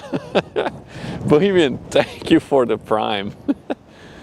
54%. Yeah, it's funny, if I talk about subscriptions on YouTube, it's just follows on Twitch, and then on YouTube you have also memberships, but that compares to subscriptions on Twitch. Then it's I remember. Yeah, I saw the ballet choreography. I watched the VOD actually, because he rated me after. So people were saying that we were watching a tugboat ballet. So I was like, oh, I gotta see that. It was really cool to see. If they have it every year, I might go there next year to see the Harbor Days in Hamburg. It would be really nice. Okay, let's Maybe I should turn this. Yeah, that's better.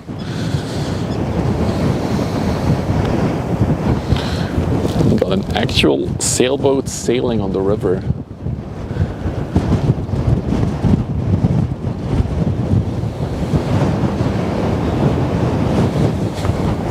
It's every year? Okay, then I might go there next year, now that I know that there's so much to see and do on that day, on those days. Subs on YouTube are cheaper. But yeah, subscribing on YouTube is free, Bruce. But yeah, if you want to support on YouTube, you can do the membership thing. And that is indeed, I think it's €3, right? $2.99. Which, funny enough, gives me the same amount as I get from Twitch for a €5 sub. So, go figure. It's very crowded. I know. I'm not sure if I would stream it, since Hamburg Haven Live is like doing his thing there. I would probably just want to see it with my own eyes. There's a lot of Steven Seagulls. There is. They're all on the water. You can see them. Oh yeah, you can see them around the buoy there. There's no yacht.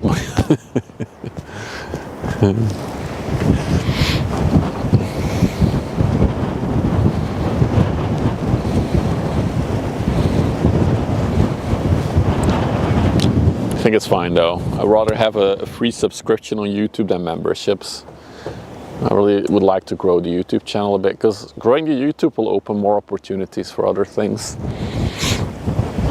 We need English content there.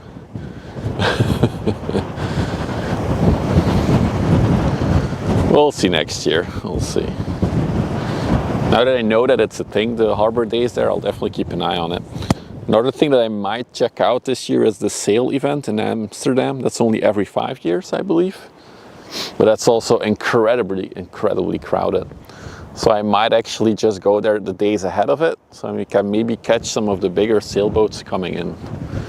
But that is all to be confirmed. Plans for August, that one. And then someone linked an event at Vlissingen as well.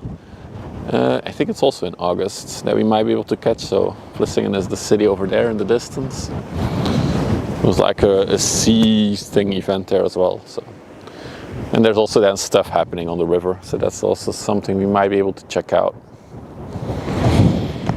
Hey Trap, good afternoon. But I think the first two events that are coming up now will be the tunnel piece next Friday that will come down the river. Big concrete block coming down the river. And then the weekend after we will be oh, photos required. Is that the sailing boat? I think it is. I'm not sure if I'm going to be able to catch the name though. Okay, you should still hear me. Yeah, you do. This is not the best way. Not the best way for photos. Maybe I'll try again once he's a little bit closer.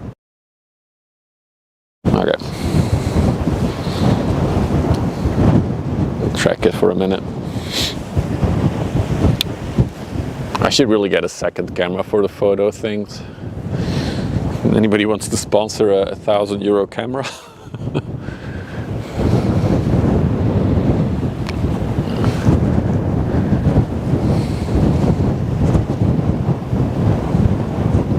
The name is nice, the fast Jodocus Quack. Okay, I think it's good, close enough now. Let's try again.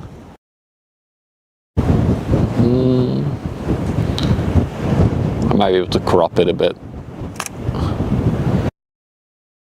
I'll do one more.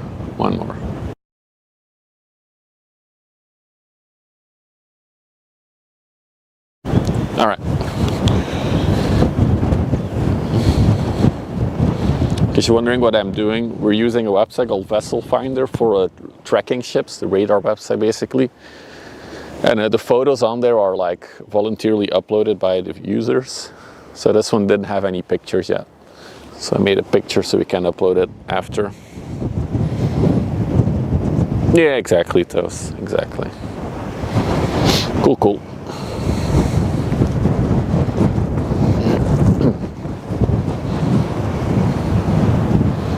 So these two ships that are coming towards us are the first two to approach. I do see one coming from Antwerp now as well, two actually.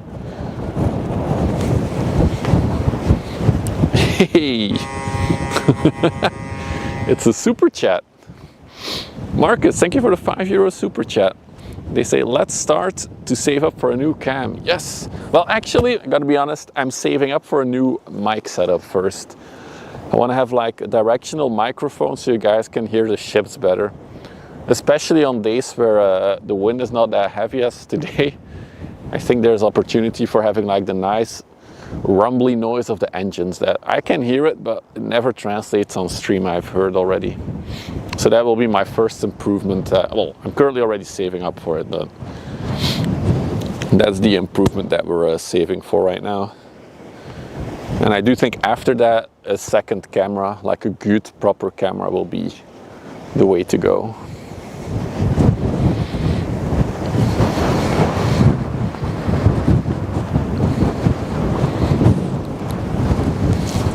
But yeah, thank you for the support, man. I appreciate that.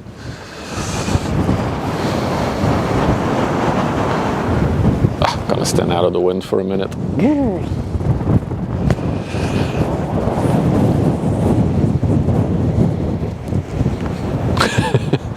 We need an outpost boy with a mic. I mean, we were joking the other day that we had like, I think 200 viewers, and I was joking, if we all donate €100 now, we can buy a little boat and then we can ship spot from the river. Go next to the big ships. But not everybody was agreeing to donate €100 at that moment in time, so we did not buy the boat.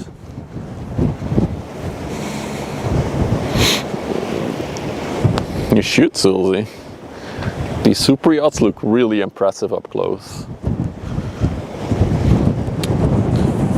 844 YouTube subs now. Oh, that's a good improvement today. It's like 11 subs today already. Thank you guys for supporting the YouTube. If you take Pesci, yeah, I think I did say that everybody who chipped in can join for a trip. And also yesterday I joked that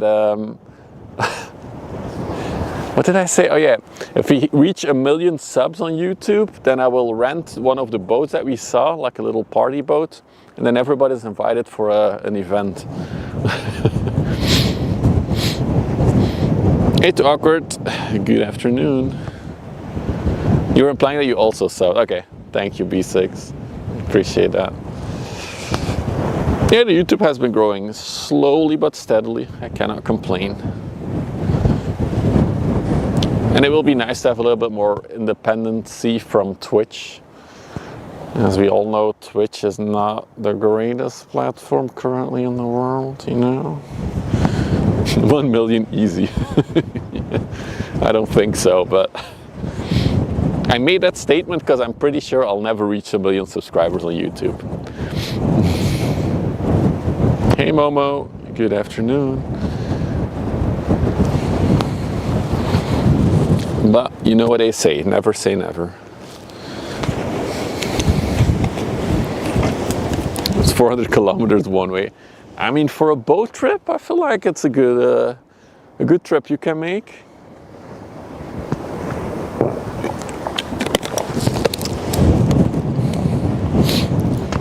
Do you get more from the donations on YouTube? Yes, I do. But of course, if you want the most from Stream Elements, that's where I get the most from. That's only the PayPal fees that are deducted.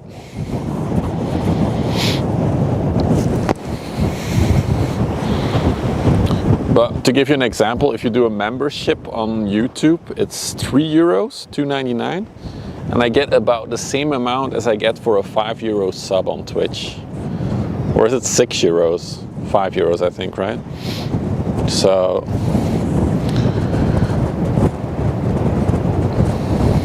yeah, Twitch being Twitch.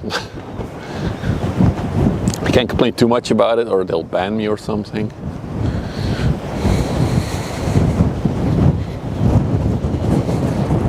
So this is the Enforcer. I was talking so much that I forgot to talk about the ship that we see. The ship looks a lot like the ship we saw earlier, the older one. Is it on the over? There it is. It came from Grangemouth in the UK. Built in 2004, so 21 years old this year. 135 meters long, 21 meters wide. We check its statistics. Well, a bit more advanced statistics. She was built in the Netherlands, in Hoogezand. And she has a capacity of 750 TEUs. So that is 750 20-foot containers. So that's the little ones you see there. Divide the number by 2 for the big containers. Scroll up. The camera I'm using, yeah, there it is, the EOS R50 with a 24 to 240 millimeter zoom lens.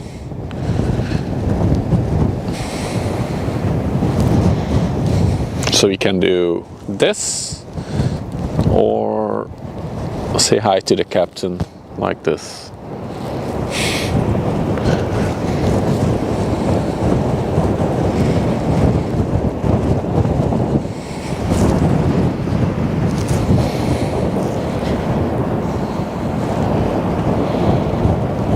Really cool wave breaker design on the front there as well. It's almost like a car. It has a hood, this ship, in the front.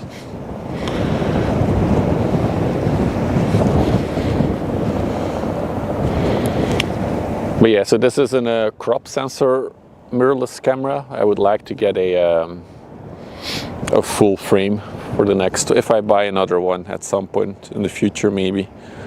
I want to get a full frame. Because I'm also using this for photography.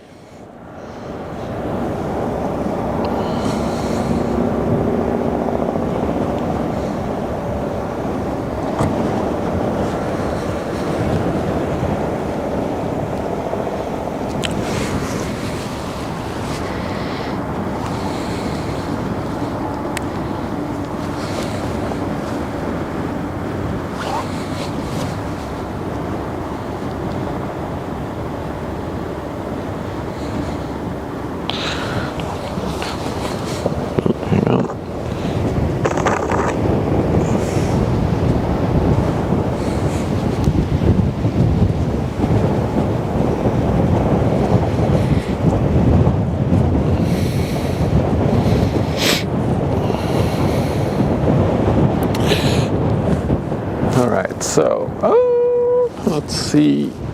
The other ships are behind the pier, but I do see that the sluice doors are opening. Let's check that out.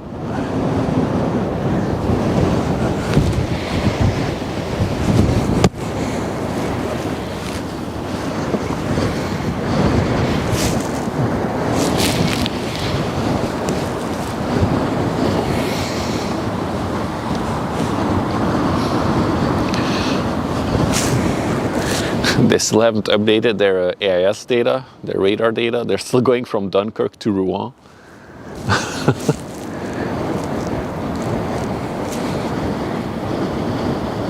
Through Ghent.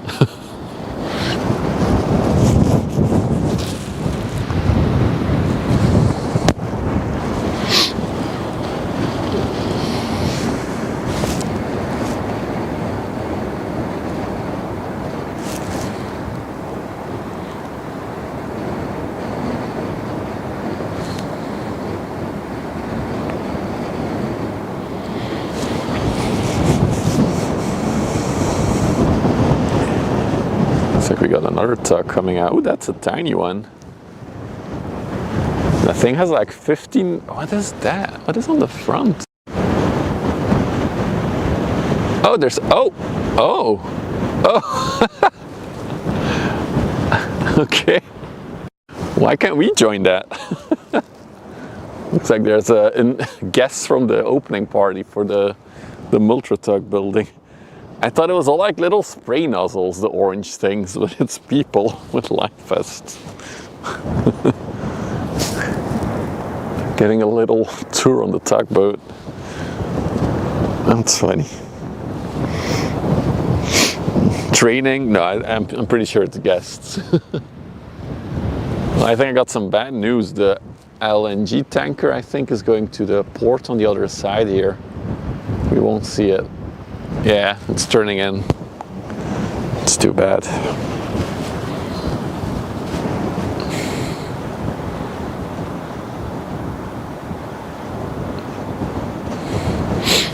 I mean, there have been Twitch streamers that got money for a boat through donations.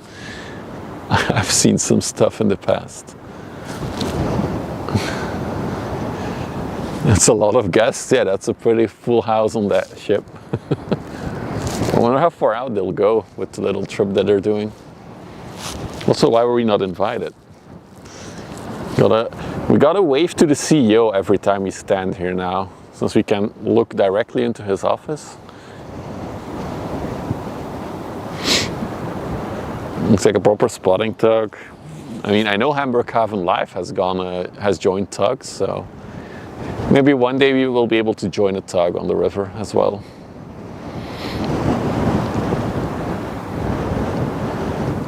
That would be really cool. You wore your shore crew merch into town today. Nice.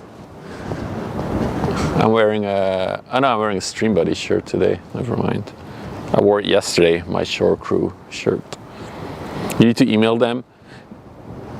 That's the thing, Sulzi. If I can grow the YouTube channel a bit bigger, that will make it more acceptable. Like, if I have a bigger channel, then they'll be like, oh, cool, you have a cool YouTube channel, you do ship spotting stuff, yeah, let's do a collaboration together and work something out maybe. But with 800 subscribers on YouTube right now, I think that's not big enough. So maybe in the future.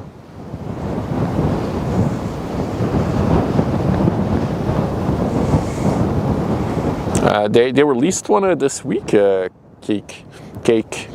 Wow. I keep butchering your nickname, buddy. I'm sorry. On Wednesday, they released one in Delfzijl. Europe's first CO2 carrier was christened. But yeah, it would be really cool to catch that at some point in the future. So I knew in time it was happening. I work on Wednesdays. I don't do this full time. This is still a hobby for me. So I didn't have the chance to go to the north of the Netherlands to catch that.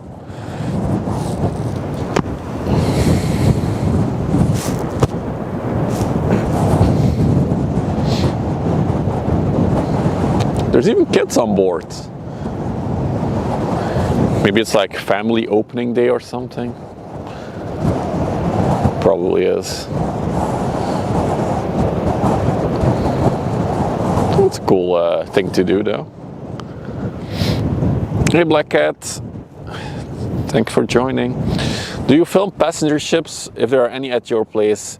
I will, but the cruising season for Antwerp is very, very short. It goes from like May to I think August. And there's only like 30-ish cruise ships that go to Antwerp. And they're not the biggest in the world either, because once you're in Antwerp, your cruise ship has to be able to do a 180 turn and the river is not that wide there. So that being said, I think very, very soon we'll have our first cruise ship of the season coming on the river. And I will try to do my best to catch it. Of course, as we are still a few hours from Antwerp, they will be here very early or very late in the day, as cruise ships mostly sail during the night. So we'll have to see, but I'm keeping my eye out for it. Most cruise ships for Belgium actually go to Zeebrugge. Unfortunately, it's not a good port for ship spotting, basically, Zeebrugge. There's not much to stand, like places to stand there. So yeah, making like a group picture in the back. So many people in the back there.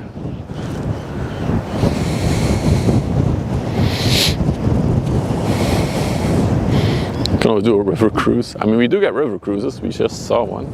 Is that an ACL coming our way? I know that's the old Marsk one.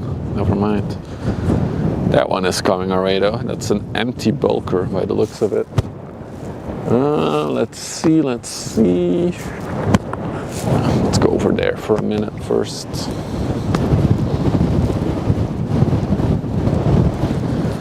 Small general cargo ship coming our way.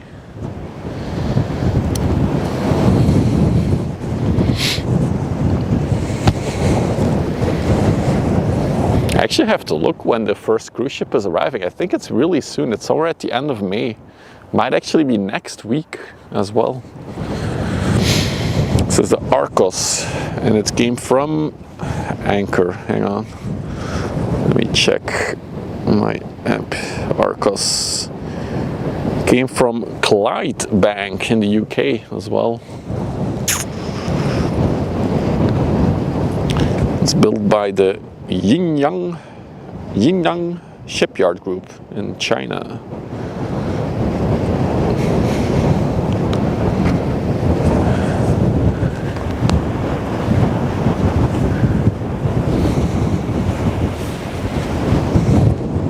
Container ships are more interesting. Well, we do get those. We do get the biggest in the world here. 4 of the biggest in the world come to Antwerp regularly. Now we've spotted all 4. The other 2 don't come to Antwerp, unfortunately. The MSC Arena class ships are the ones that I'm talking about. Is there a tugboat behind it? What is sticking out there? What is that?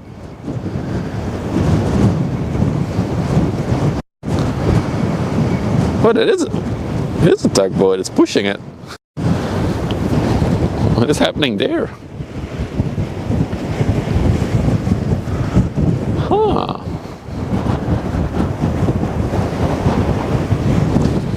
That's unusual for is it going to Ghent? No, it's going to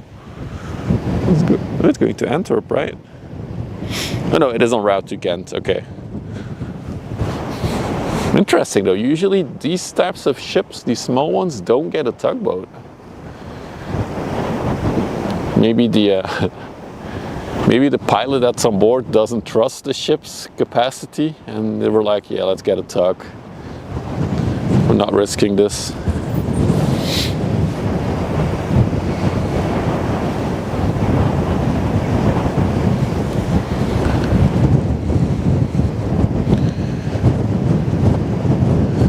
Use Raymond. I'll try to remember that. It is easier. It's a lot easier.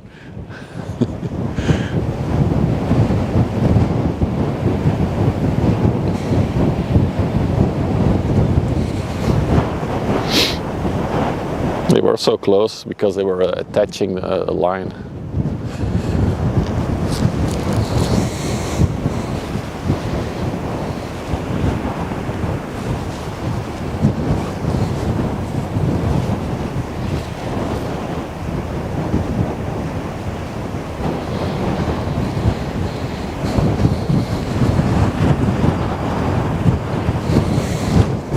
I'm actually surprised they get a tugboat at all.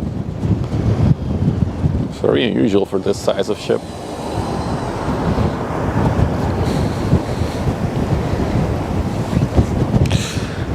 Can be because of the load, the cargo. You mean dangerous or explosive? Yeah, could also be. Could be a multitude of reasons. It's just the only thing that I notice is that it's unusual for this size of ship to get a tug. But I'm sure it has a reason, a good reason. Where did the Argos come from again? UK, right? Yeah, it was at Anchor and then, yeah.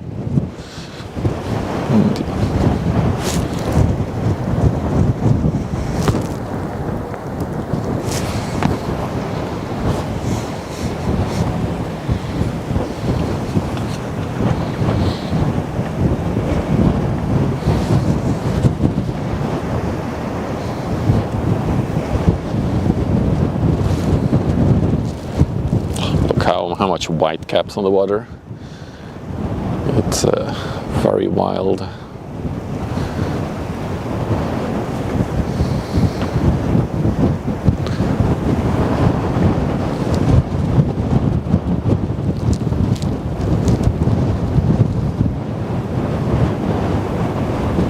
Is that moving or? Never mind. Something on land. Oh, looks like the... It's so funny to see all the people on the deck. It's really funny.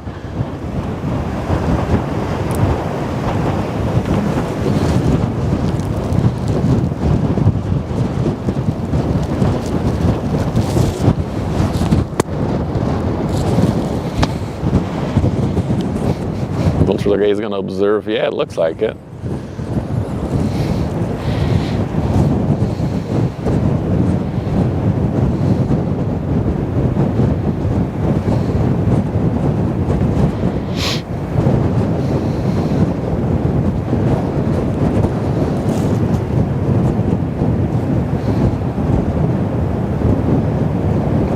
No, I don't think they would attach a tug just for demo purposes, because yeah, you could be right, Susie, but I would be very surprised. The CEO is watching from 8. The people in 6 are sweating buckets. Although, funny enough, the tugboat captains don't decide that much themselves. Well, actually, they don't decide anything once they're attached. It's the pilot on board of the ship that will give instructions to the tugboat to, like, go forward, go left, right, harder, softer, stuff like that.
Crew is ready for the mooring lines.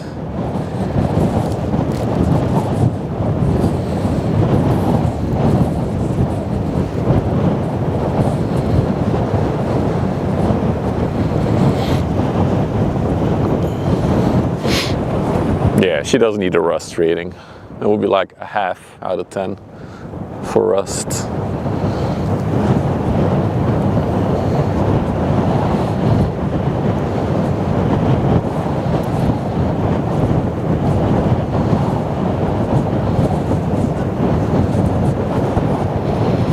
Does look like the the people are all looking and observing. Look at that.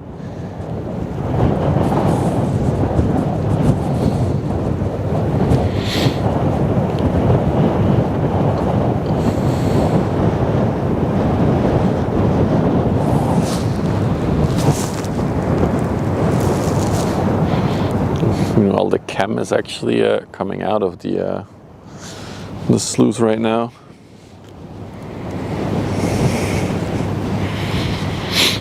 Doug, is there because of the high winds? I don't know. I've seen ships this size, although it's a little bit bigger than, yeah. I think it might be just regular practice. Now that I see it alongside me, it's actually bigger than I thought.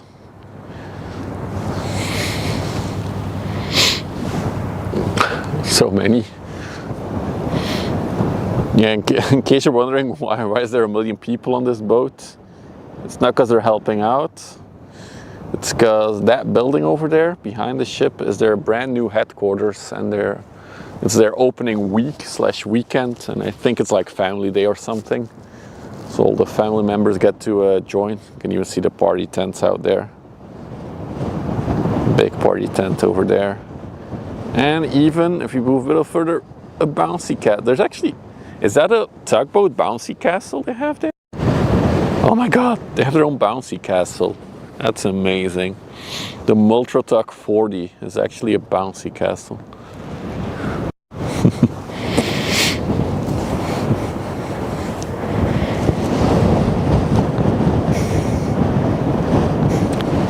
I want a tugboat bouncy castle. Sounds fun.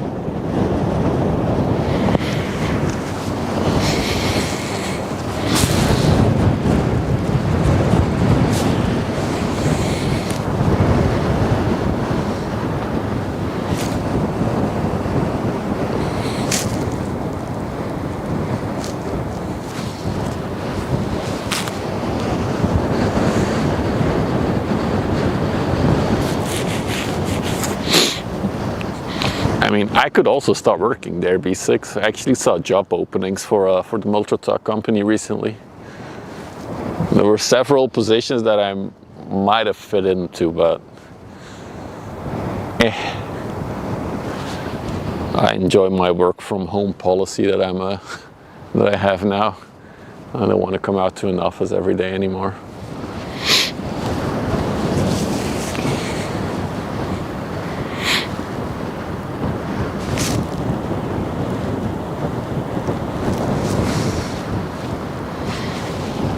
The Camp Singapore is smoking it up.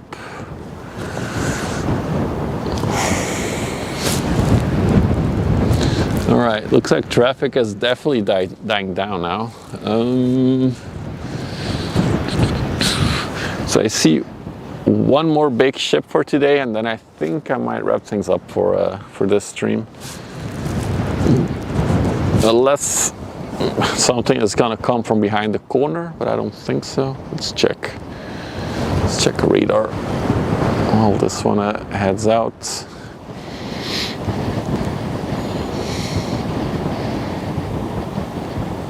Oh, there is a Timka underway, but it's still like quite a bit out. And there's also nothing else. We'll see how far the Timka progresses before.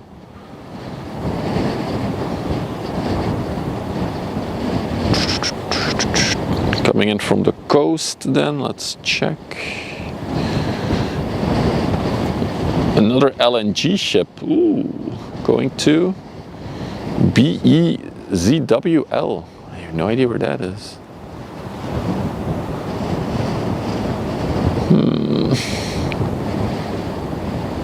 And then we'll see. We'll see how long we continue.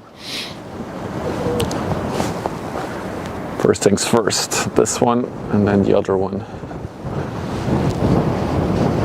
2 Ro-Ros? I only saw one. I saw the Timka, which is like a Roco ship actually.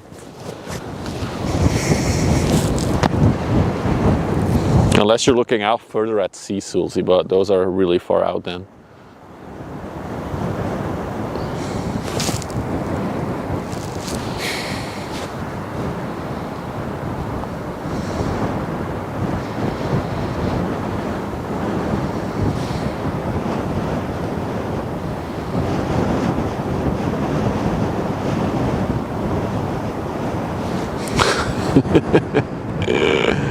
Yeah, that's a good one, B6. It's a good one.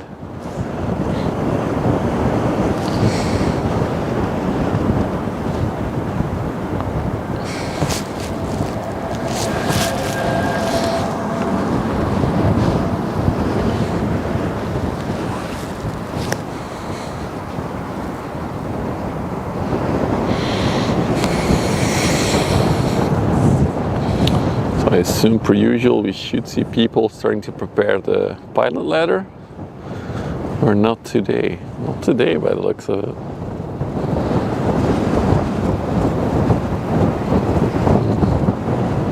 Nope. Near Zeebrugge, yeah, that's really far out. I don't think we'll be here that long. I do have a strict curfew today as well, so. What time is it actually? Oh no, the one that you see coming in the distance will be our closer for today. Gotta be home in time. With a creative ship name. This company calls all their ships Chem and then a city, so it's pretty common actually.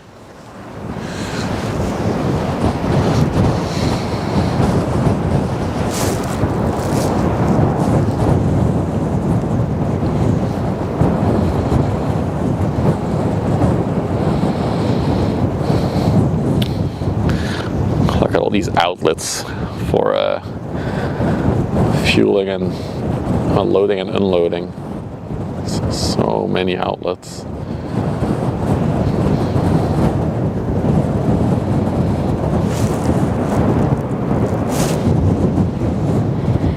Ever seen accident while spotting? No. It's super rare for accidents to happen on the river because of the whole pilot system, where there's a pilot guiding the ships on the river. It's rare. It happens, but it's super rare. The last real actual accident that I remember on the river is like somewhere in the early 2000s, where a ship stranded on the banks in one of the corners. It was a pretty big one. I think it was a 300 plus 300 one, a container ship. If you actually look up the corner of Bath on the river here, and you find it on Google Maps, so B-A-T-H, you can see a picture of the ship being stuck there on Google Maps. Not on Street View, just if you click the point of interest on Google Maps, you'll see that ship that got stuck there.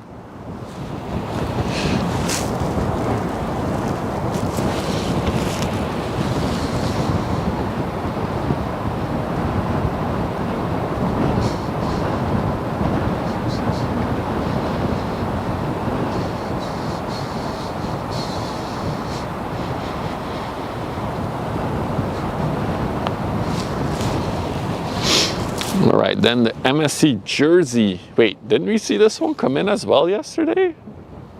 I feel like we've seen this one come in yesterday. Yeah, because we were talking about how it might get maintenance in Antwerp. I guess it won't. It didn't. So this is a rusty one, I believe. And it was very empty, and it seems to be even more empty now. Going to Riga in Latvia. Maybe it's gonna get some maintenance there then? Oh, yeah. And I also remember that Akanda said that she was supposed to be in dry dock last year, but it never happened. So maybe now's the time. It's full of helium.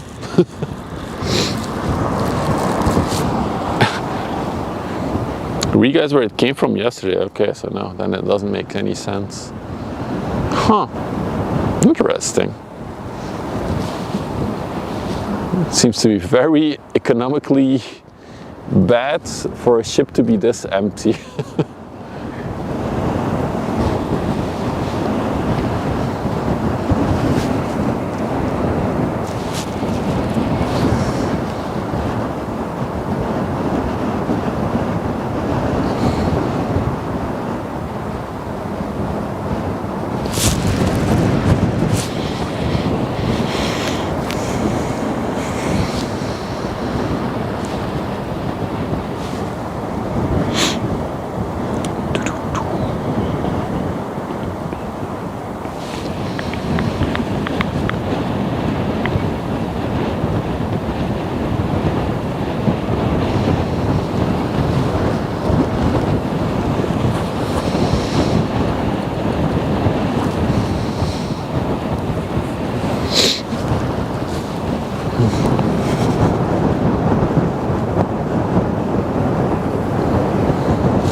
So I think for tomorrow, the plan, I'm not sure if I'm going to stream in the afternoon or late afternoon or even in the evening, but I might go to Westerschelde tomorrow because I can stand behind the dike there and then there's less wind hitting me.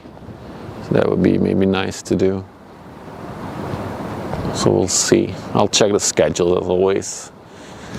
Of course, if you want to stay up to date on all the stream things or talk more ship stuff or get interesting ship pictures, news, whatever, you can always join the Discord. There's a lot of ship enthusiasts in there now.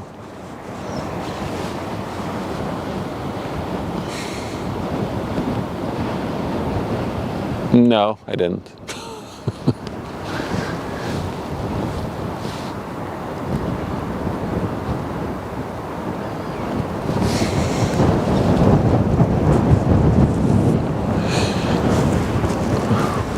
That's a cool shot, coming straight towards us.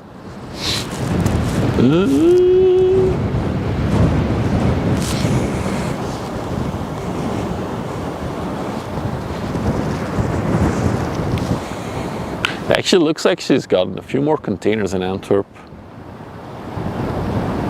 Again, it would be funny to see this one side by side with how she looked yesterday, to see the difference. Maybe I'll make a little image compilation for both the OOCL Kobe and the MSC Jersey. Came in yesterday, leaving today. Less than 24 hours in the port.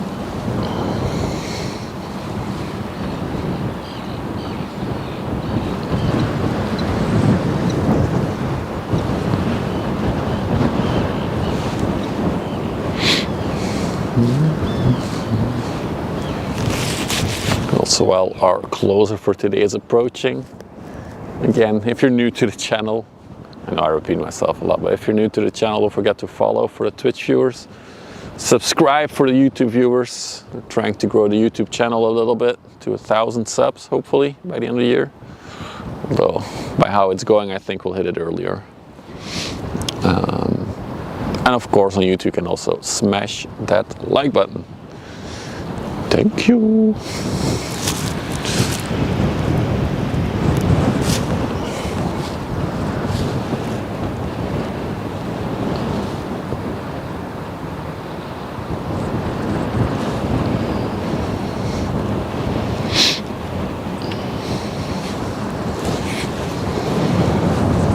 Wow, look at her bulb pushing against the water. It's almost like a whirlpool. These bulbs are definitely not built to be used like this. Not efficient. Now, I do think she has more containers on her than she had yesterday.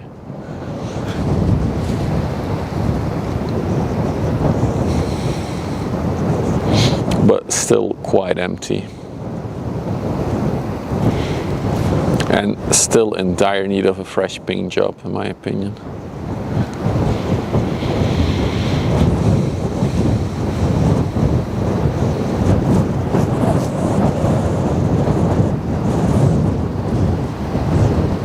Fuel consumption level 100. Yeah, and it's empty as heck. So there's no way they're running a profit on this thing now, right? With this amount of containers, there's no way you're paying. They're getting more income than expenses. There's no way.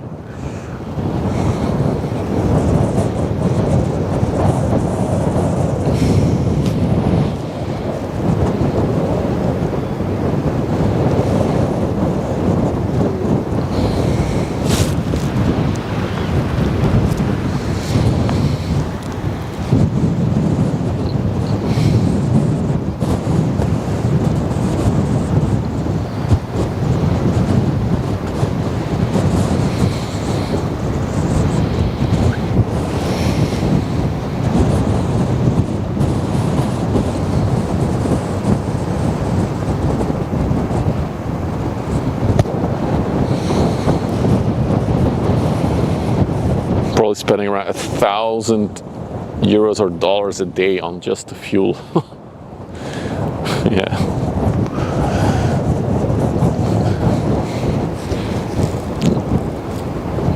Not optimized, I would say.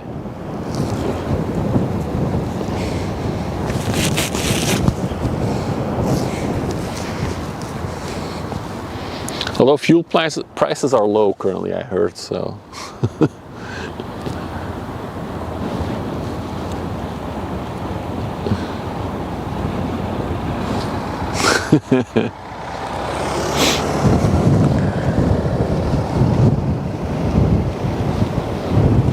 To protect the steel, Raymond. So the moment the paint gets like chipped by anything that collides with the ship, could be the dock, could be a tugboat, the moment the paint gets off, it starts rusting. So the paint is mostly to protect the steel from rusting by the salt water, because yeah, salt water is extremely corrosive, right? So that's the main reason to paint these ships. Oh, look at that bulb. What a massive bulb on that ship. Beautiful. But yeah, she needs some love, some paint.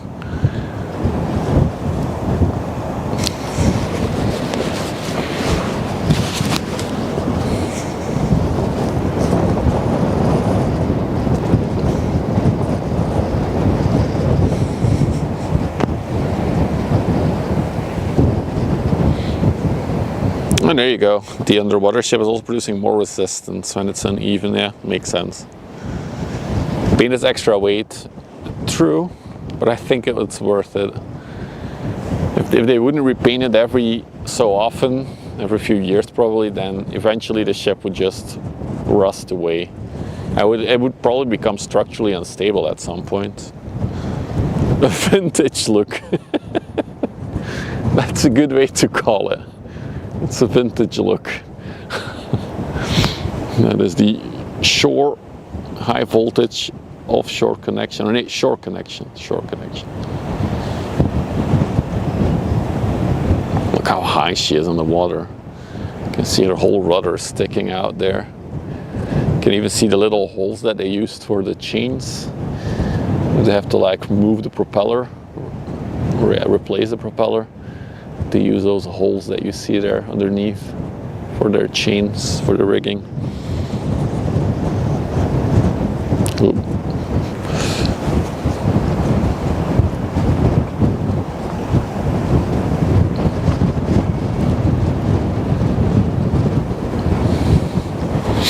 All right, let me push a button.